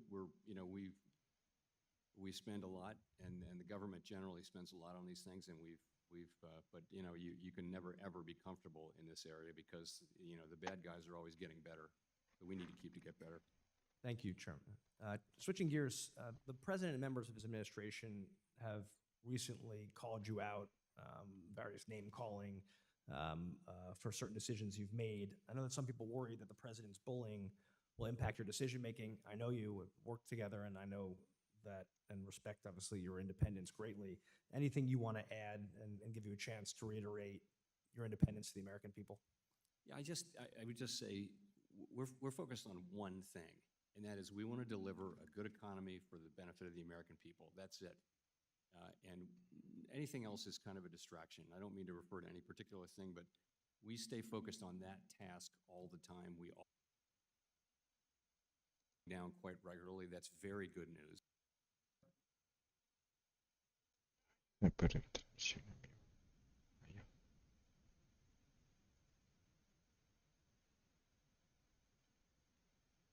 Thing to do, and we live with the consequences, and I don't know how else to do the job. Right, so the name calling and the Mr. Too Late and all that stuff, the American people shouldn't worry about that. You're focused on being independent. That's what I care about. I care about doing the job for the American people. The things we do matter a lot for people's lives, and that really concentrates the mind. You want to just stay focused on that task. As long as you're sitting in these chairs that we occupy, Inverse head and focus on shoulders. that task, do what you think is appropriate, Soporte. and take the consequences. Thank you, Mr. Chairman. You've previously stated that you've used Y aquí fue stablecoins as a soporte, form of soporte, money. soporte. Payment Y me stablecoins are already metí being used en for both el, retail and wholesale payments as en well as for el settlement. bullish Recently, this candle. committee passed the Este Stablecoin bullish Act and the candle. Senate passed the Genius Act, Sale. both aiming to establish clear regulatory frameworks for fully reserved dollar-backed payment stablecoins. Sobre Given they're soporte. designed to maintain a stable value and be redeemable for Hostia. U.S. dollars, should the SEC or other regulators explore treating these Let's go. stablecoins as Let's cash go. equivalents for accounting or financial reporting purposes? Let's fucking go. Let me say, I think it's a great thing that bills are moving. We need a stablecoin framework on that particular issue. I don't have a view for you. I can come back to you on that. I'd be grateful. Thank you. High rates have also caused, as we've discussed, the cost of paying off our nation's debt to skyrocket. The CBO estimates that interest payments will cost the U.S. $1 trillion in fiscal year 2026 and continue to rise to almost $1.8 trillion by FY 2035. How do you see us continuing to be able to afford to pay off our debt at this rate? And as the U.S. continues to borrow, how does that impact your decision to keep or cut rates? Obviously, foreign countries like Japan, who are significant buyers of our bonds, have started decreasing their purchases significantly. Other internal pressures worldwide are having that impact. Are you worried about this global issue? Fiscal policy and it really is not our job, and it's not something we take into consideration in making monetary policy. That's really elected people's jobs, and I would add that for some time now, the U.S. federal fiscal policy has been on an unsustainable path, and I'll limit myself to that. Last question. Last week, you chose to keep rates steady, and families in our state, as you'll hear from a lot of people today, are really struggling with the higher cost of borrowing and putting off bigger purchases on things like cars and homes as a result. their wallets being crushed by these price hikes and obviously the president's tariffs. What do you have to say to Jersey families who are struggling with higher costs and how you look at how they should forecast themselves for their own families? We're committed to returning inflation sustainably to 2% and keeping it there in the long run. And what we're doing now is we had cut rates by 100 basis points, so they've come down quite a bit. And when the time is right, I expect that will continue, and that will depend on economic factors Falta por el in attach. the coming months for starters. Falta Thank you. I yield back. Thank you, sir. básicamente Gentleman yields back. Gentleman from Nebraska, the chair of our Housing and Insurance 100 Subcommittee. pips Chief Flood, aproximadamente. recognized for 5 minutes. Y Thank aquí you, Mr. para Chairman. mi Chairman target Powell, later this week, the sería banking agencies will be 272 proposing pips changes to the aproximadamente saliendo de esta supplementary leverage consideración, ratio, sino de which we aquí, think si are le ganan long los shorts, overdue, puede bajar. considering the Fed in 2021 Aquí está indicated bajando that los they would soon put out shorts. proposals for reform to the Vamos a SLR estar and never actually did. atentos a However, que our no understanding baje. is that the proposal being considered this week will not allow for treasuries to be excluded from the SLR calculation. Ya Secretary llevo Bissett earlier this 96 year had pips en la argued bolsa, that such a traders. change could serve as a boost for banks Estoy in their considerando ability to cerrar mi operación intermediate in the porque treasury está market and cabrón, could ¿eh? potentially pull treasury yields down 30 to 70 basis points. Chairman Powell, do you agree with the Treasury Secretary's comments on the potential positive impact of SLR reform on the treasury market? And what is the rationale for not excluding treasuries from the SLR calculation in the proposed rule? So I agree that when the leverage ratio is binding, it Tenemos hombro discourages izquierdo, banks from cabeza, undertaking low hombro margin, derecho. fairly safe activities such as mediation in the treasury Vamos a ver. markets. So this should Tiene que encourage pasar. more mediation. I don't have a numerical estimate of how much that would matter, but I do think it would Vamos a matter. I think ponerlo it's acá, important. I've listo. supported leverage ratio reform for a very long Voy a dar time. un poquito de since gas, before 2000. $75, no hay tanto Chairman, pedo. In terms of the structure of the thing, I think we're seeking comment on Estoy metiendo los a particular bulls. proposal that doesn't involve exclusion, but we're also asking a question about exclusion. Mr. Chairman, considering the Fed temporarily excluded treasuries from the SLR calculation during the COVID No. pandemic, were you aware of any safety and soundness or financial stability problems that arose as a result of Puede that bajar decision? acá hasta acá. And if not, why was that relief terminated in 2021? So that was an emergency measure from the beginning. Aquí and then it was an pasa este high, emergency ya. measure. Él I dice, think, no hay manera de que el otro se my baje. long-held view is that we should Y me have a pongo en permanent break even. measure, and now we're going to. And we have an open board meeting on Wednesday Aunque afternoon. mi stop loss es de And, $65. after I finish my hearing on the Senate side, and I'm very much looking forward to putting this proposal Vale la out pena el for comment. riesgo. Thank you. In March, the Federal Reserve, together with the FDIC and the Ya pasamos OCC, ese announced high. that they intend to issue a notice of proposed rulemaking to repeal the Ponemos 2023 Community un stop Reinvestment loss Act en arriba. and replace it with the legacy Lo hubiéramos, CRA framework. Nearly 3 months have aquí passed hubiera since sido un this momento announcement. ideal para What is the agregar status of operaciones, this pero project? pues no me deja Well, abrir ya.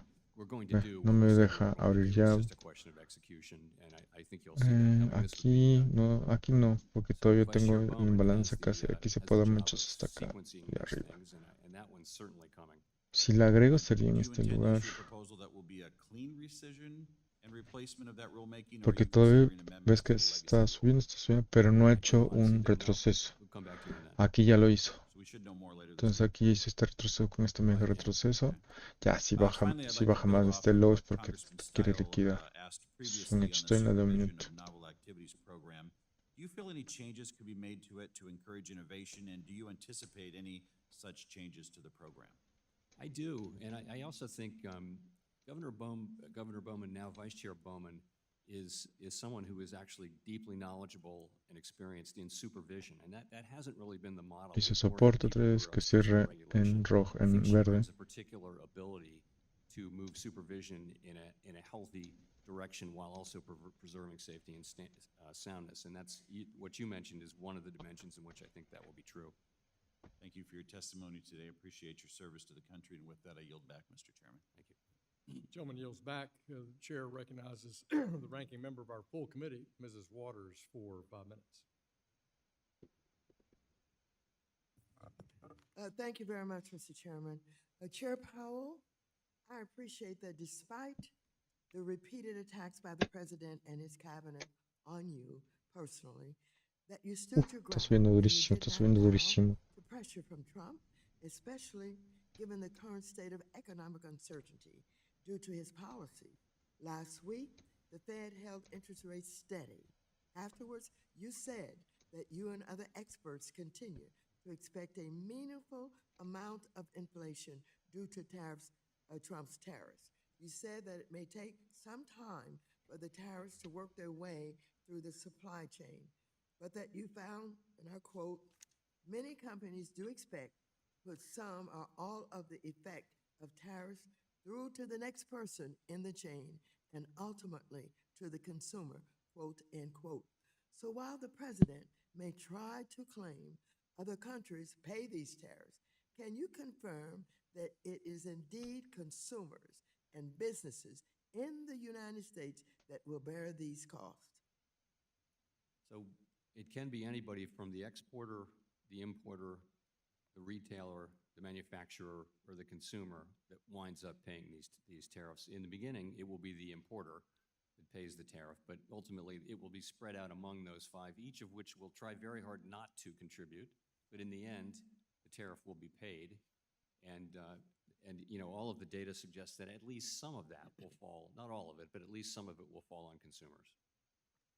Well, you indicated it may take some time for tariffs to work their way through the supply chain. Would you elaborate on this, including when is it that we can see negative impacts to inflation from Trump's tariff policy? So, you know, the things that are being sold at retail now, they might have been put into inventory before the tariffs in February or March. So we think we should start to see this over the summer, you know, in the June numbers and in the July numbers. And if we don't, I think we're learning here. If we see less pass-through, there aren't historical experiences we can consult here. Ok, Really. aquí So es it una may turn zona out that de... the pass-through is less. Falta or 10 more minutos para que than we cierre. think. Esto And I think we're falta... gonna Ah, ya learn, cerró una hora. we'll get a Vamos number a una hora a ver for cómo June. cerró. When La inflation vela for de June, we'll una learn something hora. then. We'll get it for July as we go Ok, through the la vela de summer. una hora We should start seeing empezó this, and if we don't, I bien, think empezó we're, de you know, aquí we're perfectly open to the de idea that aquí the hasta pass-through will acá, be less llevando than we unos think, and if 31 so, pips al that'll matter alza. for our policy. Y de aquí, de Well, una hora, I've been empezó talking with con a un lot empuje de of my 25-30 constituents pips. about these tariffs. Vamos a And ver. the question that comes up is, now, is this going to only hurt maybe the big businesses? What about our small business people? What about the people that we buy goods and services from every day in our communities? Is this going to hurt big business as well as small business? Yes, I mean, I don't think it's, I think it will certainly, if you're a smaller company that maybe imports a single product, that's a common business model these days, then you may, if your product is tariffed, you may be the one that's affected significantly, whereas bigger companies have more resources and a more diverse product line. Why do you think you can resist the president basically telling you what to do? What gives you that authority? I don't think about it that way at all. I think I have a job that I'm sworn to do, and all I think of is how much people rely on us to get it right. You know, it really matters that we get it right, and that concentrates one's mind, and so that's what we think about at the Fed. We think about what's the right thing. You know, I have, all I want to do in what's left of my time at the Fed is have the economy be strong and have inflation be under control, have a solid labor market. I want to turn it over to my Media hora, estamos pasando la caída de la media hora in that anterior. condition. Of course, that's what I keep Subió, hizo mechazo y esta vela está llenando este That's mechazo. what I think about. That's the only thing I think about. So how you Aquí la protect media hora our law, bajó, our me dijo toda esta Constitution? mecha y Where en does your 3 authority velas de media hora estamos You llenando know, I've esta covered all mecha. that. ¿Es buen I lugar think para we're cerrar? fairly Sí. protected, ¿Es momento para cerrar? No. and again, ¿Es buen lugar we're- para cerrar? I don't Sí, think about that anymore. What I think about is pero let's just do our jobs. pasando esto, ya That's what we hemos do. pasado We don't esto, talk ya about nomás those nos queda issues llenar at este all. espacio And de all aquí, we do is do our jobs as de best aquí a we acá, can, and por lo menos el otro it's not an extremo easy de job, but it's one we've esta willingly taken enorme on, and very consolidación que important that we tenemos, remain traders. focused just on Por the eso la job quiero and mantener. not on other things. Estábamos en este high, Thank este you very low, much. I este yield high, back. este low The y gentleman queremos yields llegar back, a este high. the chair recognizes Si me the entiendes, gentleman queremos from llegar a New este York, the high. Vice Chair for Communications, Y de ser Mr. Waller, posible recognized for salirnos de comment. la conciliación y Thank hacer you, un Mr. nuevo Chairman. punto alto Chairman histórico. Powell, Vamos. as recently as Vamos. yesterday, Media Fed hora, aquí me Governor bajo 5 Bowman minutos. indicated that if inflation 5 pressures minutos, remain 5 minutos. contained, Vamos. Fed should consider lowering rates, and said Uf. she is open to a rate cut in July. Governor Waller Pedo, se está bajando la said, versión. Voy a bajarme very aquí a much the 5 same. minutos. Do you believe that we are in a position Okay. where we may be able to cut rates in July? Cut rates in July. I would say this, I think if it turns out that inflation pressures do remain contained, then we will get to a place where we cut rates sooner rather than later. But I wouldn't want to say, I wouldn't want to point to a particular meeting. I don't think we need to be in any rush because the economy is still strong. The labor market is strong. If we were to see the labor market, meaningfully weaken. Me está gustando esta reacción. That would Está be hablando a de different las decision. But if de la if tasa we de see interés. inflation, continuing not to move up, we hadn't expected inflation to move up much. We do expect it to move in the summer, and if we see it not happening, we'll learn from that. The September 2018 Teal book suggested that the Fed, seeing through tariffs' inflationary effects, is an appropriate response so long as inflation expectations are firmly anchored and that the pass-through costs are relatively short-lived. Would you agree that this assessment from the Teal book still applies to today? I would. Those are the exact factors that we cite when we talk about this situation, plus the size of the tariffs. Right. So let's assess the current economic situation. The Monetary Policy Report states that longer-run inflation expectations, quote, continue to be broadly Luego de 15 consistent minutos. with 2% inflation, unquote. And a Harvard study argued that despite the relatively quick price responses to tariff Solo announcements, de the 15 overall minutos. magnitude of these changes remains modest. So if these conditions hold, is it not unreasonable to think Aquí tenemos that un gap. underlying Abajo de inflation este trends should continue its podría path ser towards mi aviso 2%? de salir de la operación. That's certainly a very defensible position. I think what people, others on the committee think, and what I think is that this is a question we need to be careful with because it's different than it was in 2018. The difference is that we haven't had 2% inflation.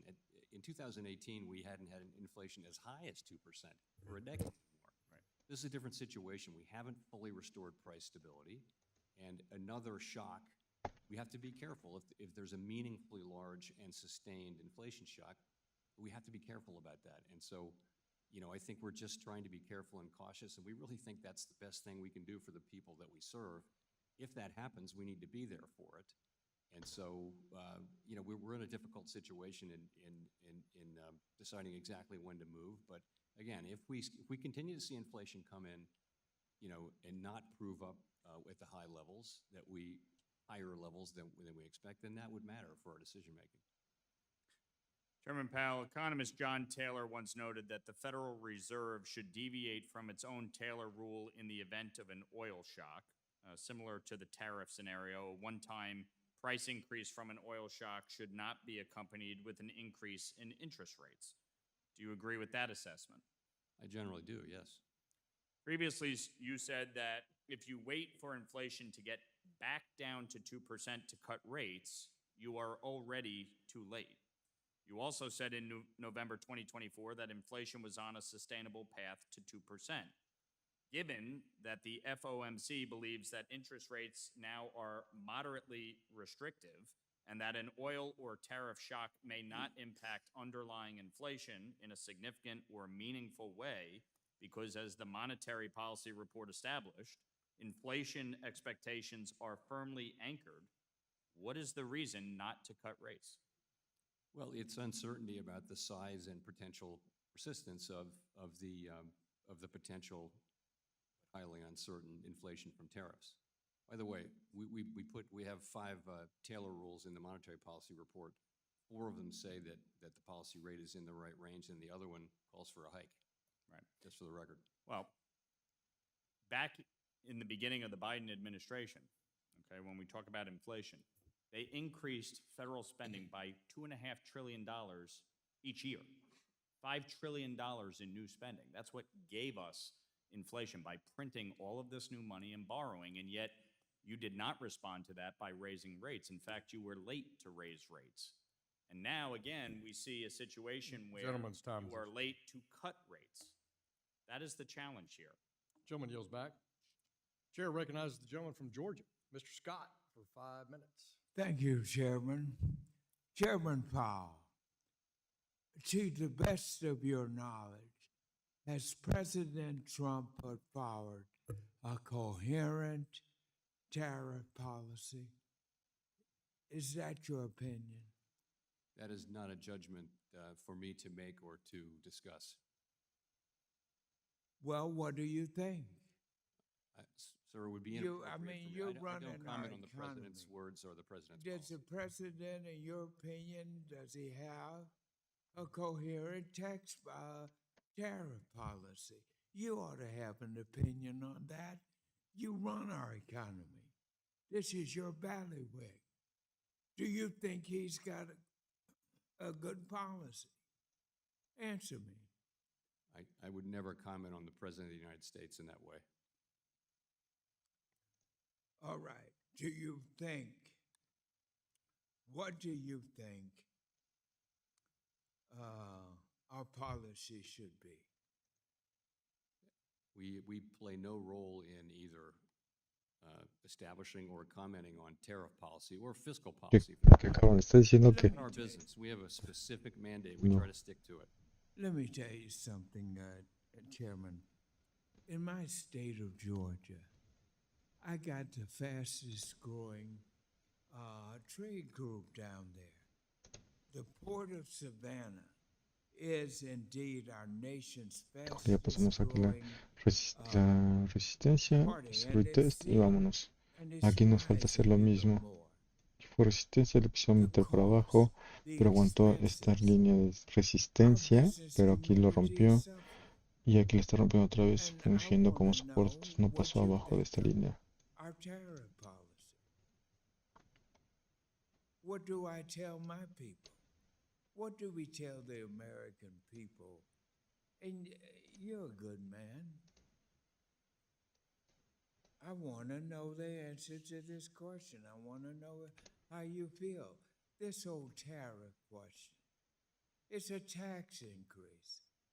It's running people out of business. What do you think about that? Give me some sort of answer. Do you think anything about our tariff policy? Don't you feel you have a responsibility here? Are you afraid of President Donald Trump? Why don't you deal with this? Because our Ya cerré la vela de economy 15 are minutos. suffering Bullish con in a volumen. Está mighty bajando el bad volumen. way. Está bajando el And volumen, pero el I've volumen got de esta to vela de 15 minutos fue mayor que el represent anterior. my Igualmente de constituency. este lado. Vamos a mantener la And operación. they are, let's take Georgia's agricultural No mames, soy el más sector, cabrón, la neta, ¿eh? mostly La pecans neta. and poultry and cotton Gracias, Dios mío. exports. They've Vamos. been hit hard by retaliatory tariffs from key trading partners like China. Why are you running away from the tariff fight? Give us some understanding of that. Honestly, this is just not our role. We are not an institution that comments on or analyzes decisions that the president makes or the things that he runs for office on and is elected on and then does. That's just completely out of our lane. It's really inappropriate for me to have any comment on that. I'm sorry to say, Mr. Scott. We're having these regional disruptions. Our economy is in a bad way. And I want to see you and the president. You got to get together on this. We got pecans in Georgia. We got peanuts. We run the biggest group. We got the fastest growing trade mechanism in the Savannah Port Authority. We're crushed in Georgia. My business folks are coming to me on it. I got to get some answers from you. What do I tell them that the Fed chairman feels about their experience experience, and that's terror. I think we need to get you and the president together. Gentleman's time has expired. Appreciate the gentleman from Georgia. Gentlewoman from Florida, Ms. Salazar is recognized for 5 minutes. Hi, thank you very much for being here. Appreciate your time. And my name is Maria Salazar. I represent the city of Miami, which is one of the cities most composed Vamos a of hacer todo lo posible por llegar a este target, a los 231, 261 pips, pero se acuerdan que vamos a ver. We agree with what the President Trump is doing, or what the administration is doing in deporting illegals, criminal illegals. We do not want to enter agua. We don't really want people who have committed any type of crime. Vamos hasta luego este high. Llegando a este high, esperamos un retroceso. Luego arriba.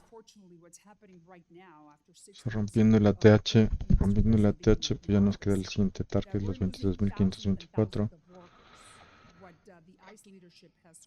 Y nos gustaría llegar al 1.6. Esta pues, tiene un potencial de llegar hasta los 24.738 como target. Pero antes de llegar aquí, vamos a tener que liquidar, vamos a tener que bajar en algún punto. Entonces, yo no tengo la ventaja de, estoy entrando en los altos, yo no tengo la ventaja de aguantar un retroceso, entonces voy a tener que liquidar, voy a tener que cerrar mi operación máximo hasta acá, haciendo un nuevo alto histórico, no máximo hasta acá, perdón, haciendo un nuevo alto histórico. Vamos a aproximadamente 230 pips.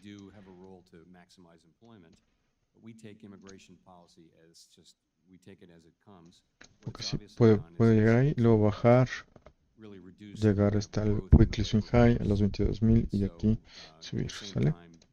Entonces así va a ser la movida.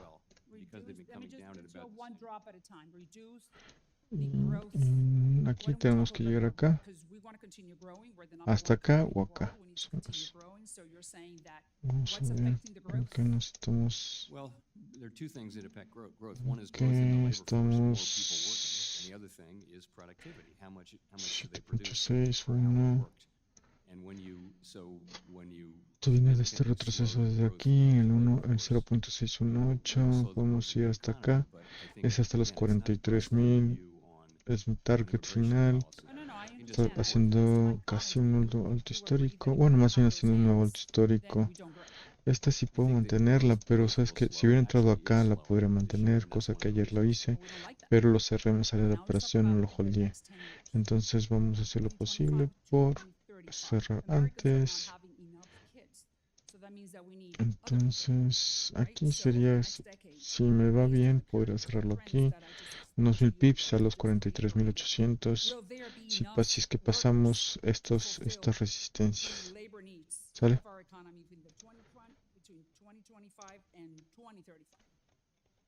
I think labor economists do observe the phenomenon you're talking about, which is demand for labor going to be met by the domestic population, the native-born population, and the answer appears to be probably not over the next 10 years. And then what about if we do not have that labor force over the next 10 years? What happens? So many things will happen. Solo de media hora. You can see a big increase in productivity, which would mean we don't need as many workers. For example, artificial intelligence could be implemented in a way that creates widespread productivity gains. I wouldn't count on that, but it's a possibility. You would not count on that? I wouldn't count on it. You would not? No, I mean, I think there'll be gains because with productivity enhancing things, they typically take longer to be implemented, and then it takes a while for the gains to be shown. I think in the case of artificial intelligence, those gains are coming, but they may take longer or be less in the beginning than expected. And during the time that those changes happen, then what happens? Our economy doesn't grow. Is that what you're saying? Yes, but I mean, those who make immigration policy are entitled to weigh these factors. You know, we can report on what happens, but it's really not our job. I understand it's not. I just want to hear what you're thinking, what's your expertise based on those immigration laws that we're implementing right now. The last thing, because I only have 30 seconds. Do you think that with everything that we have talked about, do you think that we can continue remaining, or the United States economy can continue being the #1 economy in the world, and that we could compete if we were to have the immigration laws that we have right now? I think you could have, the highest per capita earnings, but if you're talking about the aggregate output, then, population growth may be a constraint. Now, which one of the two is more important? Gentleman's time has expired. Good question.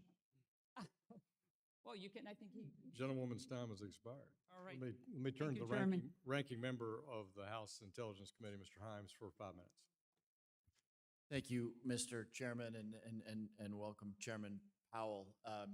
Let me start by thanking you for your careful keeping in your lane and steering clear of fiscal policy, and in particular for your stalwart defense of independent monetary policy. You're getting pressure from very powerful places and lots of kibitzing from lots of members on the interest rate question, and most know better that our independent monetary policy is the very bedrock of our economy. So thank you for that.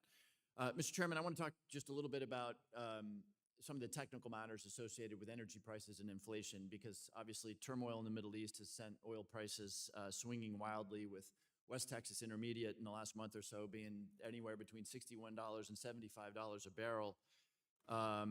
We recently saw the Iranian parliament vote to close the Strait of Hormuz, which currently handles around 20 million barrels a day, a fifth of global demand, and a little bit more in terms of natural gas. Chair Powell, you said last week that conflict in the Middle East in the 1970s resulted in very large inflation Vamos bien. shocks. In contrast Llevamos to the 141 pips 1970s, today the apenas. United States does not Es un chingo, import pero most bueno, of its vamos. energy. We call ourselves energy self-sufficient on a net basis. But I hear the argument made that I think is wrong, that because we're energy self-sufficient, somehow we are insulated from global energy price market 5 minutos prices. para que cierre la vela de media hora. Can you comment on that? Is there any validity to the notion that we are not, American consumers of energy are not subject to global swings in energy prices? Yeah, so the price of oil is set globally, right? And I think if you go back a few years, the thought was that when the global, we had a natural shock absorber, which is that we would just drill more.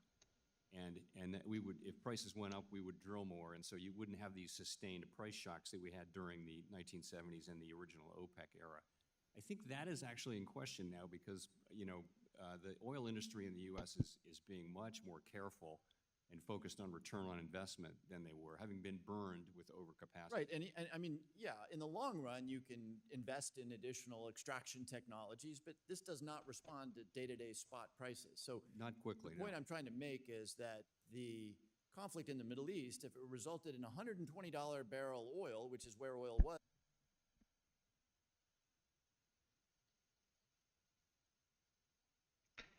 Bueno, no era como-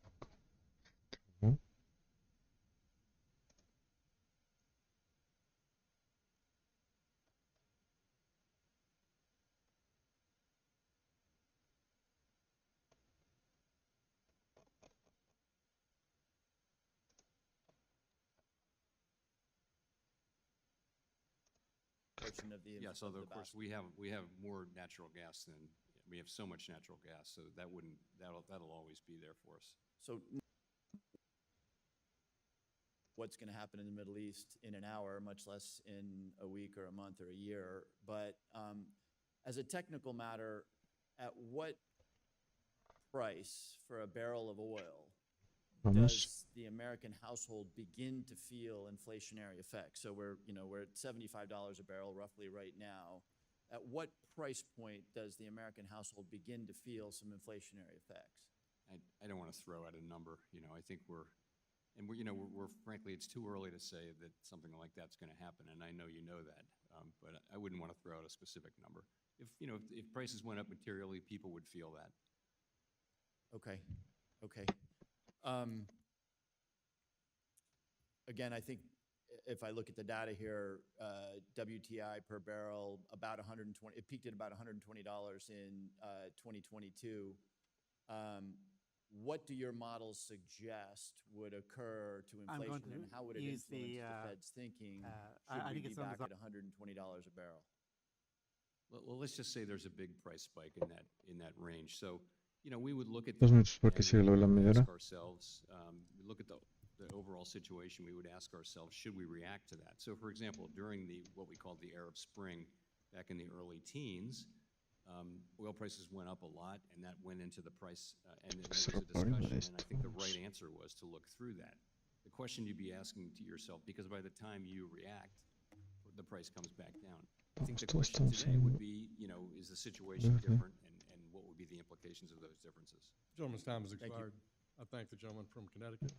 Chair recognizes the gentleman from North Carolina. Mr. Moore, you're recognized for 5 minutes. Thank you, Mr. Chairman. Chairman Powell, I want to touch on international standard-setting bodies like the Basel Committee on Banking Supervision. Their goal is to promote better harmonization for global capital flows and regulatory standards, but the Biden administration's implementation of Basel III endgame demonstrated the pitfalls when the U.S. is a follower instead of a leader in the international arena. That's why both Democrats and Republicans shot down former Vice Chair Michael Barr's proposal, which made capital less acceptable and put U.S. firms and businesses at a global disadvantage. Do you agree that the United States should only implement international standards in a way that is consistent with our own domestic legal and regulatory scheme? I do. I appreciate the Federal Reserve's announcement yesterday to end the use of reputational risk during banking examinations. This supervisory practice was used as a tool to pressure banks to refrain from offering financial services to politically disfavored individuals or industries. What further steps is the Federal Reserve taking to help usher in these changes, such as ending examination practices that informally encourage banks to close certain accounts without written justification?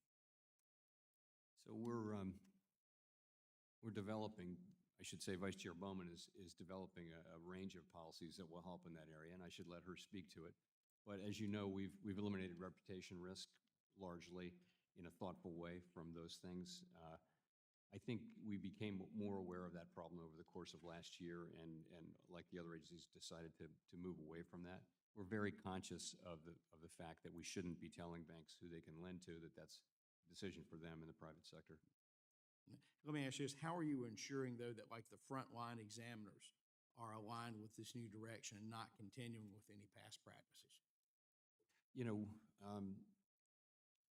I will say that is the ultimate question is will and I think they will, and I think as a former bank examiner, Vice Chair Bowman is actually very well positioned to engage with supervisors and in a way that someone with experience can do successfully, whereas if you don't have that experience, I think it might be harder.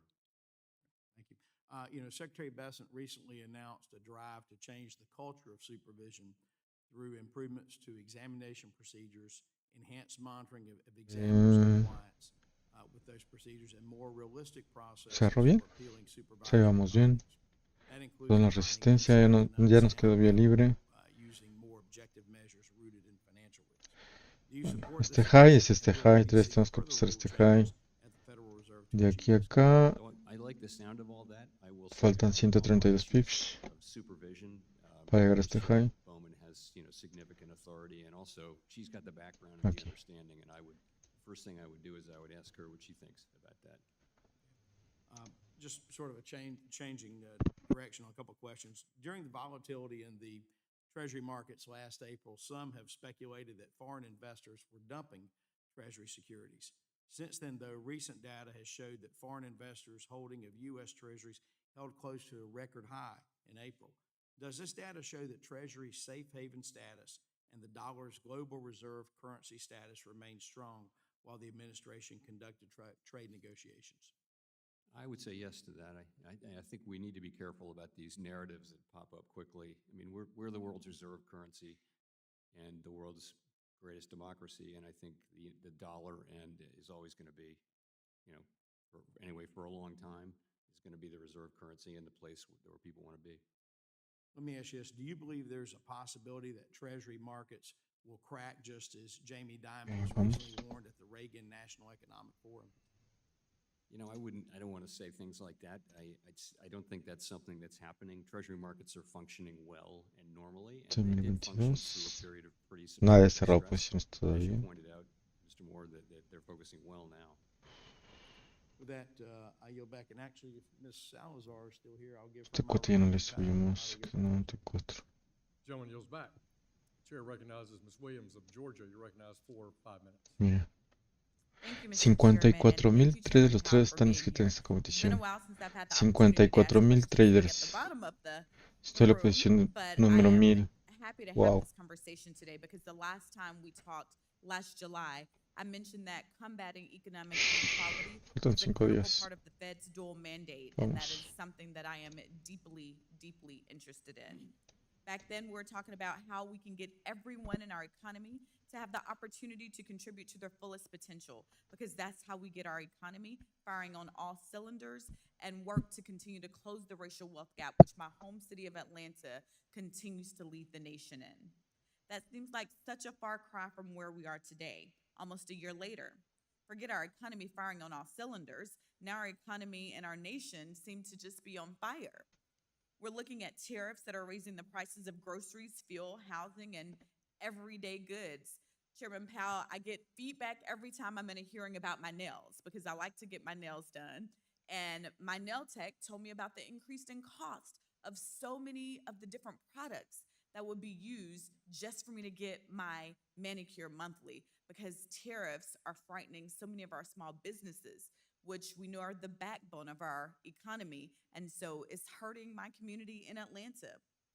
But it doesn't seem like our president and my Republican colleagues are really interested in making sure that our economy fires on all on all cylinders, as long as billionaires continue to get richer, because that's what we've seen and all of the gutting that has been done to the federal government. And Chairman Powell, I'm sure that this is coming to your department as well.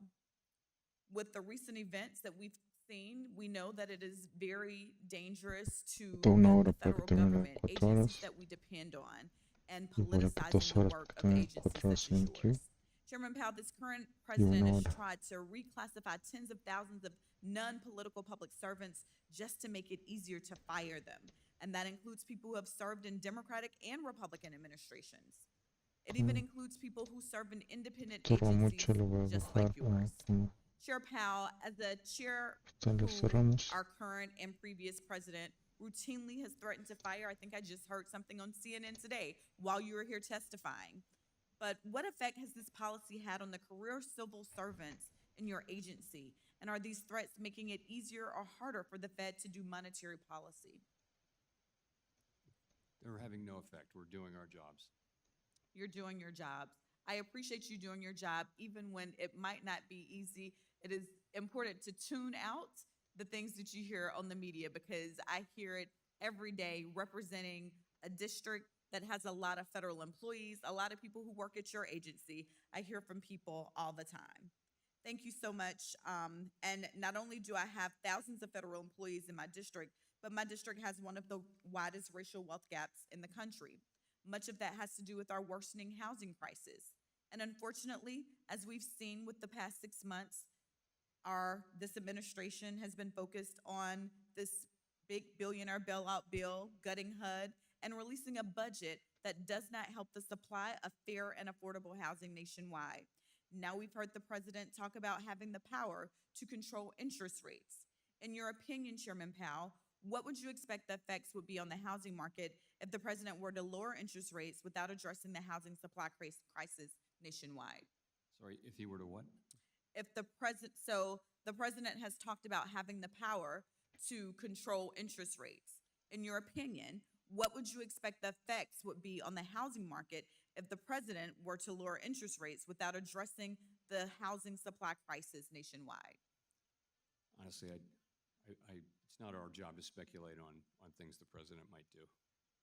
So what impact do interest rates have on housing access? Over the long run, they don't really affect housing supply.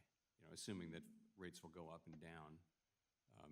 Well, not on the supply, but on the housing market. The supply is separate that we need to address going into this. If we're going to move interest rates up and down, that's not going to be the end-all be-all to getting people into housing. We must address the housing supply crisis. But what impact do interest rates have on the housing market in general? Well, interest rates really affect housing demand. So if you, with lower rates, you see more demand, and higher rates, maybe less demand. Entonces con Thank nuestro you, primer Chairman target es Powell. el I am high out of time, but I have próximo. lots of questions that Somos esto, continue to este work to y luego close the este. racial wealth gap in this country, Vamos a hacer un specifically nuevo focused on my tache. district in Sigamos Atlanta, acá, where lo it is cruzamos tantito y hicimos un nuevo prevalent. Thank you so tache. much. Traders. Gentleman's time has expired. The gentleman from Indiana, Mr. Stutzman, is recognized for 5 minutes. Thank you, Mr. Chairman, and Chairman Powell, great to see you. Y si hacemos un nuevo tache, again, as espero I que aquí mentioned nos to you son before, 133 always appreciate pips. your steady hand at the wheel. Aterrizó en and, 232 pips. Not, I guess, getting out of your lane necessarily, but obviously you have a huge impact on the economy and what's happening there at the Fed. I want to kind of follow up a little bit on housing, as I've been hearing a lot about housing concerns in Northeast Indiana, and I know you're not you're used to being beat up on a lot by folks all around the country, but I want to speak specifically to one particular individual, Cardone Capital, Grant Cardone. He made some pretty strong remarks about the your policy when it comes to the housing industry. And he said, that's why you have 500,000 more homes listed than buyers for those homes. When the rates come down, prices will also come down with it because you'll have more supply in the marketplace, and supply is what controls prices. He went on to say that, interest rates do not control prices, and he explained that lower rates could stimulate activity in the market, and activity is what makes the economy work. And I agree with his comments, overall, but I believe, as you said earlier, the economy seems stable. And I would agree with that coming from an ag and manufacturing area. It's not booming yet, but I believe most people are optimistic that good times are coming and that the structure is set and in place. But when it comes to Durando una housing, eternidad. it seems like Vamos. that's where a lot of Americans they're stuck. They've had low rates, they've got a good mortgage rate, but if they want to make a move, they have to go out of that 3% interest rate into 4.5%, 5% or higher percent interest rate. Thoughts on addressing housing, because their prices are up for sure, but people aren't. There's no activity. The velocity is very slow. Would you like to comment on any of that? Sure. We see the same thing you do in the housing market. It's tough. There's not people are locked in. They can't afford to get out of their house because the cost of getting to a higher mortgage, higher price mortgage would be a lot. So the best thing we can do, though, is to get inflation sustainably down to 2% and have it stay there over a long period of time, and that is really what we can offer to them. And I think so. If you go back to the beginning of the pandemic, when we cut to zero and we did all those programs, we really saved the housing industry because they're the front line for interest rates. At a time like this, when rates are, I would say modestly restrictive, not even moderately, but modestly restrictive, they feel it, and their customers feel it. We understand that, but we only have one tool for the whole economy, not just for housing. So it's something we consider, but we have to consider the bigger picture. And I do think in the medium term, as rates come down, you'll see normalization in housing. Of course, there'll still be a national housing shortage. I don't know about your district, but yeah, no, there's a shortage. Yeah. I mean, considering the macroeconomics of interest rates, I mean, how much consideration do you take housing into that decision as you address interest rates? We're always briefed on it. We always talk about it. We always look at it. But at the end of the day, it's the big U.S. economy, the whole aggregate thing that matters. We also talk about the agricultural economy a lot as well, but ultimately, and manufacturing, it's got to be the whole, and not any one particular piece. Yeah, I just would mention it is hard for American families to make that move, and they're stuck. And so I would just highly consider ask you to consider that piece of it, because when Americans can't move and Americans can't upgrade or move laterally even, it really keeps the economy kind of holds the economy back a bit when Americans don't have that. But again, I want to say thank you because you have a tough job, but I haven't heard from anyone in my district asking interest rates to go up. So I'll just pass that along from Indiana's 3rd district. So with that, Mr. Chairman, I'll yield back.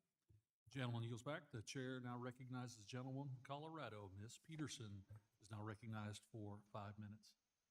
Thank you, Mr. Chairman, and great to see you, Chair Powell. Thank you so much for being here today. I want to thank you for your long service to our country. I know that you've served under many Democrats, Republicans. You've always been nonpartisan and done your job to put our country first, and we appreciate your steadfast leadership. And if you are not Intento hacer mi appointed, posición. it will be Creo que very está missed aquí. here. I have some concerns when I think about, I know you've touched on this a little bit through the questions today, but around the independence of the Federal Reserve. Your job, no matter what president you served under, Republican or Democrat, was to make sure that this was not a political position while you brought news that some would not be happy about because it reflected what you had to do to address inflation. You know, when I think about the conversations we've had going through the global pandemic and the economic fallout and how we had to infuse money throughout our country to keep our services afloat, our businesses afloat. And while we suffered from inflation like the rest of the world, we had the quickest, strongest recovery. We were leading the globe, and so much of that was because of your leadership. And so when I think about what this position means, how important it is that there is independence, what are your biggest concerns about a potential successor that doesn't prioritize that and wants to do what is politically asked of them versus what they need to do for the country? And what are their long-term repercussions if you're not acting on addressing the economic uncertainties and trying to address inflation in this position? So I wouldn't speculate on that, but I would say, you know, the credibility of the Fed on price stability is very, very important. People believe that we will bring inflation back down to 2% over time. And once if they really do believe it and it's true, then, you know, that'll have big effects on not just short-term rates, but long-term rates. If that were to be called into question, then you'd see long-term rates go up. I mean, that credibility once lost is very expensive to regain, is what the historical record says. So I just think I think people should understand that you know, credibility on inflation is hard won and something we need to constantly tend. And you know, that's what we're doing with our current policy, is just being careful with potential inflation risks. We haven't overreacted. In fact, we haven't reacted at all. But we're being a little bit careful about that set of questions as we decide what to do next. And thank you for bringing that up. As we look at where we were, how far we had come in our economy, things were starting to stabilize, and we were starting to finally see a relief on the interest rates. They were starting to go down. Now they're holding steady. Can you talk about why the instability, you know, when we look at tariffs around the increase in the deficit by the proposed big ugly bill that is being brought through Congress right now, and increasing our debt by trillions of dollars, and having our credit downgraded again because we are increasing our deficit. So with this economic uncertainty, where we were going, we were on the way down for reducing our rates, and now we have to hold steady to address the instability. Is that correct? I'm sorry, could you just briefly restate your question there? I apologize. Yes, I'm going to do this the best I can with with Sam here.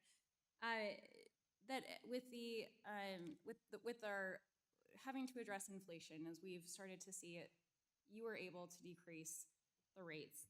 We were starting to go down a little bit. We were seeing that our economy was finally in a solid place. Prices were starting to go down. And now with the economic uncertainty, we're starting to see that you had to hold steady, whereas everyone was projecting before this administration came in with these changes, that it was going to continue to go down. Can you talk about why you have had to choose to hold steady on the interest rates? So we just, we stick to what we're assigned to do, which is maximum employment and price stability. We don't have opinions on fiscal policy or trade policy or immigration policy or any one of another, or regulation policy, other than that we have our regulatory responsibilities.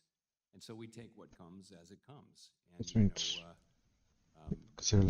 elected politicians do what they do, and we don't criticize that. We don't have opinions. Gentlemen's time has expired, and the gentleladies.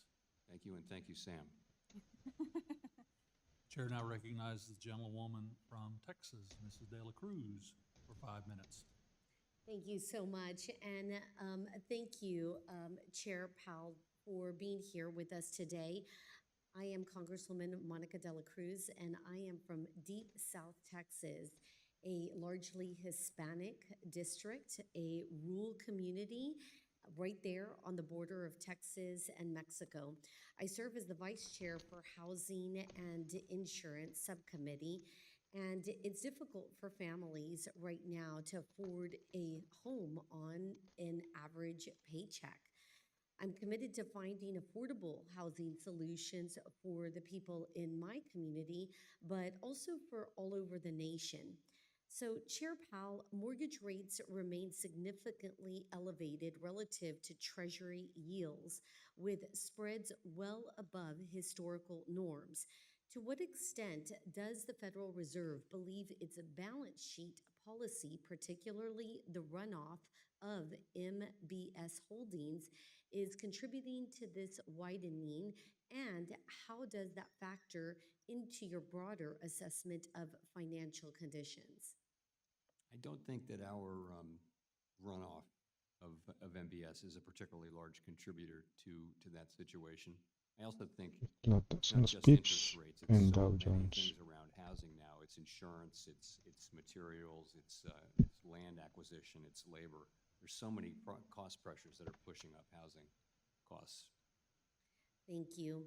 With that being said, moving on to an entirely different topic, if the Federal Reserve focuses on issues outside its dual mandate, there are more opportunities for policy mistakes.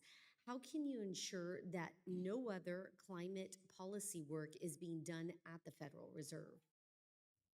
So it is a big risk to our independence if we were to stray into areas where we shouldn't, that really aren't part of our mandate. And I would agree that climate is the biggest risk.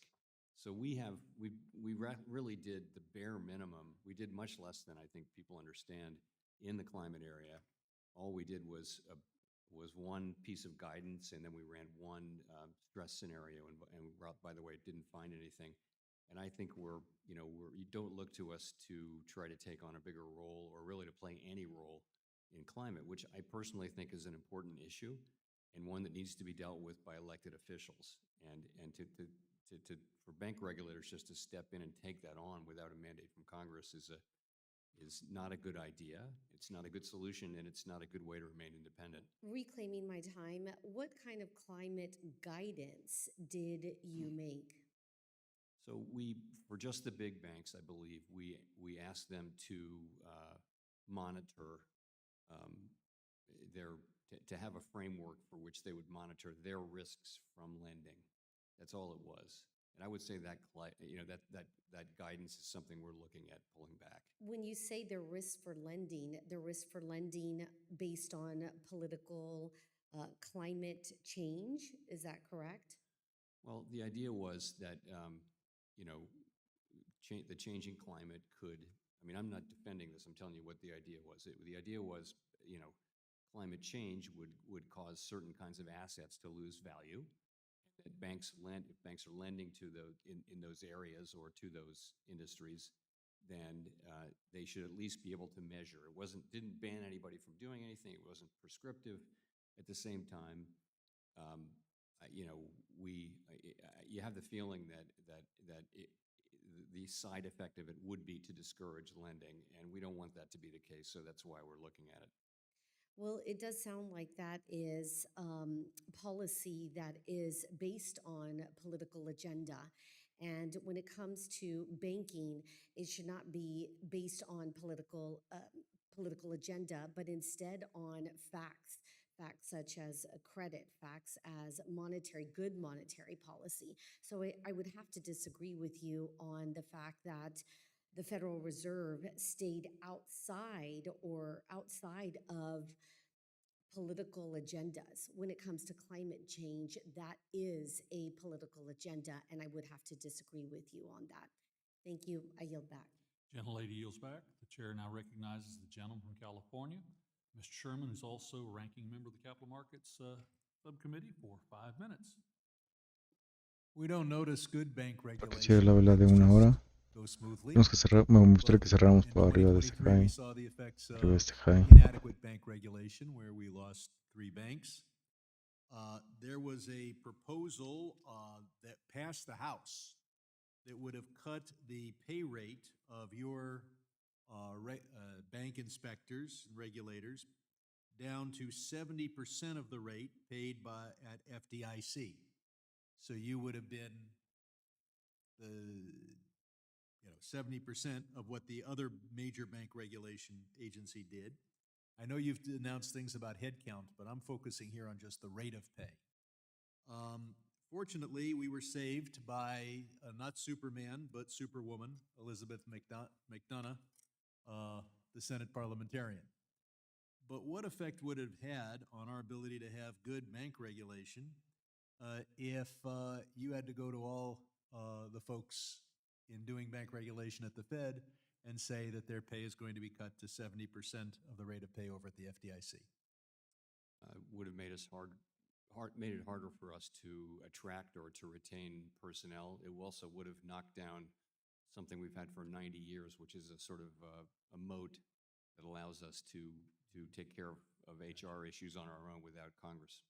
Gotcha. I've got a couple of questions I'd ask you to respond for in the record. The first is Section 899 of the big ugly bill, big beautiful bill, whatever you want to call it, enforcement of remedies against unfair foreign taxes. What this does is it imposes a tax on those residents of about 24 foreign countries should they invest in the United States, including in our treasuries. And we're trying to attract capital from abroad. This is to push out capital abroad. It doesn't affect China. It just affects 24 of our friends, particularly in Europe. Ya pasamos al nivel de resistencia de Dow Jones. And the effect that has not only on the inflation rate, but therefore on interest rates. And at your press conference, you said increases in tariffs this year. Llegar a este TP a los 43.300, es posible llegar a este high en los 43.800. Tenemos todo un camino libre para seguir adelante. O sea, vamos a llegar fácilmente hasta acá en los 44.900. Aquí podemos cerrar, luego va a ser ahorita hasta acá y luego para arriba. Entonces vamos a mantenerlo aquí hasta este high. Aquí yo sí creo que va a venir un retroceso importante. No creo que venga otra vez, o a menos de que aquí está rompiendo esta resistencia, llega acá, retest y otra vez, ¿sale? Ese sería el plan en... ¿cómo se llama esto? En Dow Jones. No, we don't, and we do not seek this authority. Vamos a ver. I hope very much that your successor is not someone who tries to stretch existing statutes and come to an opposite answer. Y aquí en Dow Jones estamos pasando esta resistencia. Aquí resistencia la estamos cruzando. Este es el ATH y pues ya tenemos vía libre. El ATH todo es mercado de descubrimiento, precios de descubrimientos. Lo ideal sería llegar al primer TP en el ATH, que sería 130 pips, precisamente el máximo acá, para que después rompa y después vamos, ¿sale? Así es el plan. How does the Fed plan to sequence the various capital requirement reform proposals that we expect to see in the coming months? In what order will you proceed with reforms on Basel III weight risk capital, leverage Estamos en una ratio, hora. stress testing, and the GSIB service charge? Knowing that these have 2 minutos impactful porque se effects. cierra la vela de una Tell hora. us what the Está sequence. regresando, carajo, vamos a ver. Sí. I really do. This is the heart of what the Vice Chair for Supervision is assigned to do, is to bring proposals to the board. And I read that as giving her she's the one who will decide that sequencing. You're right there. There are many things, and it's really up to her to decide what's the timing, what's the priority. And I don't actually know exactly what she's only been confirmed for a couple of weeks, so we're just getting going. With you as the head of the agency, even if she is supposed to decide the sequencing, that your agency and would tell us what the sequencing is going to be, and understand how important it is for people to know what the order, those various regulations Gentleman's will time has have, and I expired. yield back. Gentleman yields back. The chair now recognizes the gentleman from Iowa, Mr. Nunn, for 5 minutes. Well, thank you, Mr. Chairman, and thank you, Chairman Powell, for joining us again here. We have a saying, Iowa is nice, kind of boring. We want our Fed chairman to be just the same, and you're doing a great job at that. We appreciate it. Thank you. Nothing against boring. We like that too. Look, you have a lot of great staff that come from Iowa as well. I appreciate you having them on your team. We also want to recognize the fact that, folks in Iowa are still feeling the challenges of the last 4 years. We're middle America. It is the heartland of the country, but it also means that impacts that change things on the coast don't always get felt the same way in the Midwest.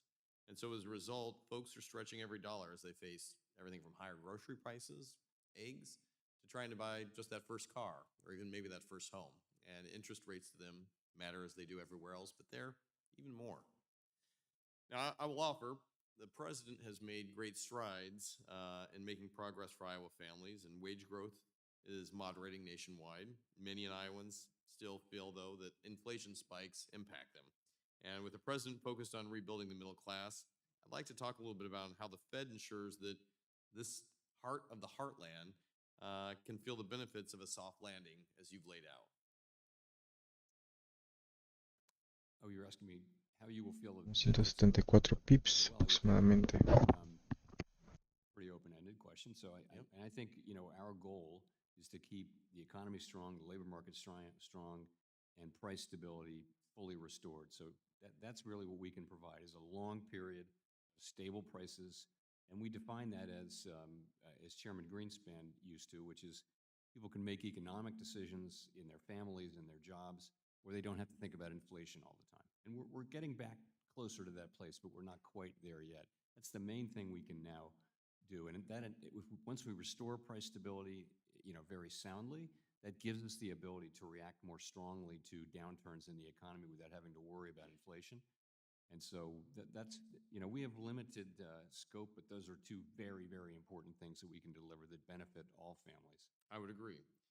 So I guess I would also like to focus here on the short term. The Fed Reserve has slightly lower rates to ease borrowing costs for rural communities, and long-term trade negotiations strengthen our global position. Would you agree that the agricultural sector in particular is vulnerable to both interest rates and recognize international markets? And how would the Fed evaluate the unintended consequences of policy on commodity-dependent economies in a state like Iowa? We have a number of our Federal Reserve Bank presidents represent districts which have extensive agricultural operations and families and farms. And so we hear from them kind of all the time, but we hear from them in great detail around every FOMC meeting. And we understand that times, pretty challenging right now in the agricultural sector. We take that into account. Ultimately, we're responsible for the aggregate level of the economy and for keeping inflation under control and maximum employment. So, but we do very much think about and take into consideration the agricultural sector and the people in it. We appreciate that evaluation. I know there are farmers back home as well as, our bankers who value that because they're the ones providing the capital for it. I want to talk a little bit on the national security side as the Vice Chair of NATSEC here. If foreign actors begin weaponizing treasury sales or dollar reserves, what tools does the Fed have to help preserve financial stability and the dollar's status as a reserve currency within the world? Essentially What makes us the reserve currency is a few things. It is our great democratic institutions. It is that we have open capital markets, very open capital markets, and it is that we have price stability and the rule of law.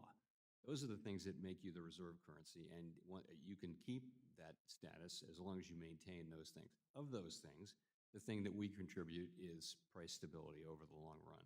So people who want to invest in or use the dollar, they can be confident in the value of the dollar over time, that it won't fluctuate wildly or decline in ways that, and so that's our role. Really, Treasury is responsible for stewardship of the dollar, but we have that role to play as well. Very good. In the brief time that I have left here, I just came back from a trip to Saudi and the Arab states. Big concern here in the world we're living in right now, with Iran looking at asymmetric ways to threaten the United States. Cyber attacks have been on the rise. You got a question here earlier on cybersecurity. Help us feel confident the Fed is doing everything they can to protect us from a cyber threat. So our part of it is the financial sector and the institutions we regulate, and they spend a lot of time and money on cybersecurity. We spend a lot protecting ourselves, and there are other parts of the U.S. government that are very much involved in Gentleman's time is making us expired. aware of cyber issues and making sure that we're all ready. And we never sleep on this because it's always getting harder. Thank you, Mr. Chair. I yield my time. Gentleman's time's expired. The gentleman from California, Mr. Vargas, who's also a ranking member and my colleague on the Monetary Policy Task Force, is now recognized for 5 minutes. Thank you very much, Mr. Chairman. Thank you, Ranking Member. Appreciate it. And of course, Mr. Powell, thank you very much, Chairman Powell, for being here. I'm 64 years old. You're a little bit older than I am. In my lifetime, I know what the most dramatic economic event is, at least that I believe. In your lifetime, what do you think is the most dramatic economic event that you lived through? As a country, as a world? So as an adult, I would say the global financial crisis and the pandemic. No, just one. You get to pick one. Big events. Sorry? You get to pick one. You pick two, just one. I would say there's a third, which would be the great inflation. So I'm going the wrong way here. You're going the wrong way. Yeah, just pick one. I'd say the global financial crisis was, in a lot of ways, scarier than the pandemic for me. Yeah, it's interesting because both of them were ones that I lived through too. And I have to tell you, the most dramatic for me was the pandemic. In so many ways, I'd never seen anything like it, where everything closed down. I remember flying here from San Diego, where I live, on a 737, and there were 4 passengers. There were 4 of us on the plane. Of course, some idiot sits right next to me. I tell you, what are you doing? You stupid, move away. But anyway, it is interesting that we didn't fall into the recession. We didn't fall into a depression. I was really scared about what was going to happen because of the way we closed down. We didn't know it was going to go. We didn't know it was going to happen. And I think a big reason for that was the sort of the strength that we had at the Fed, and the country came together and said, we're going to figure this thing out. And we did that. You didn't panic. You guys were very independent. I think everyone did their job. The reason I say that is because I do worry about the independence of the Fed now going forward. So question, can the president appoint himself as the Fed chair? It's a question, but not for me. You're the Fed chair, you should know. You should know what the requirements are to be the Fed chair. Can he appoint himself? I don't know. You don't know that question? What is, well, you're the Fed chair, what is the requirements to be the Fed chair? Nominated by the president, confirmed by the Senate. I think you probably have to be a U.S. citizen probably, but I'm not sure. Okay, so far it seems like the president fits those.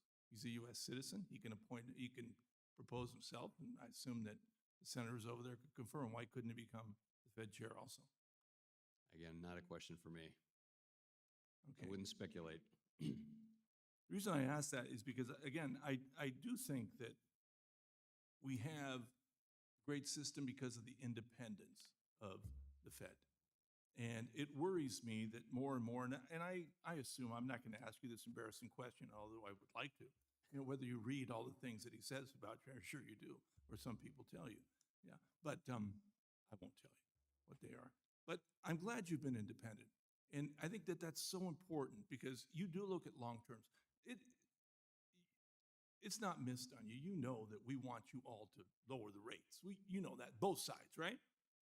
You get that. answer could be yes or no. Honestly, I'm not sure I do know that. I talked to a Well, lot I of can members tell you, from our privately. side, we'd love to see the rates go down. And I've heard from a number of my colleagues on the other side, we'd love to see the rates go down. I talked to I a think lot of it pretty members who unanimously say would like to see it. privately, you're doing the right thing. I hear that from a lot of members privately.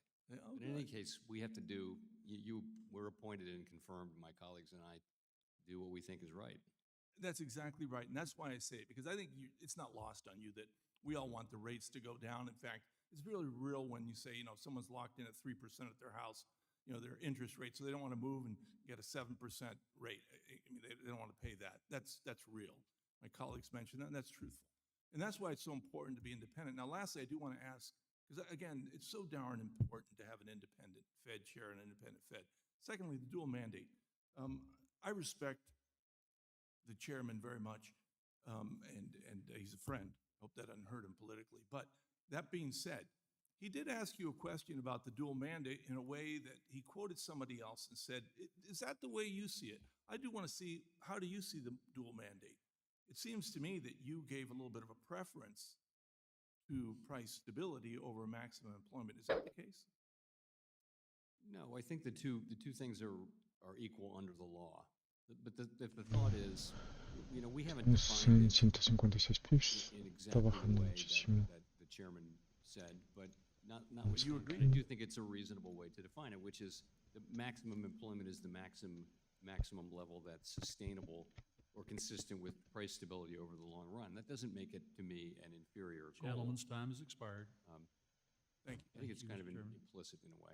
The chair now recognizes the gentlewoman from Michigan, Ms. McLean, for 5 minutes. Thank you, and thank you so much for being here. I appreciate it.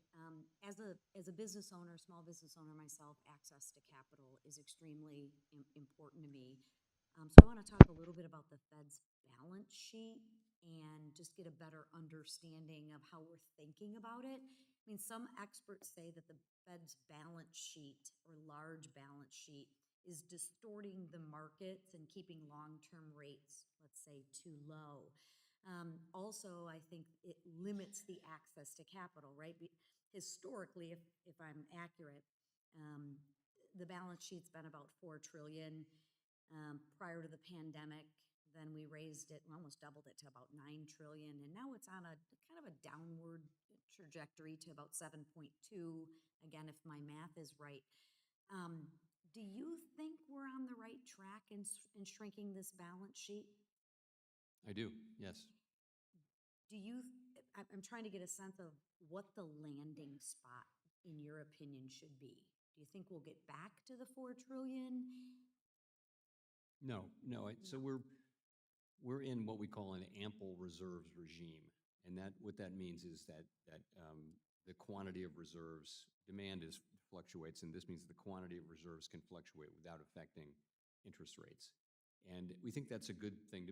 What that means is there's going to be a lot of liquidity in the banks and in the financial system. That's a good thing. There wasn't enough liquidity before the financial crisis. That was one of the problems.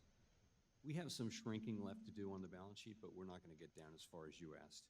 Where do you think we'll land? Because let me start. Another minute. Where do you think we'll land? I can't give you an exact number, but we're going at a pretty modest pace now. We've slowed down, kind of cut in half twice the speed. We think we can go for a good while at this speed. And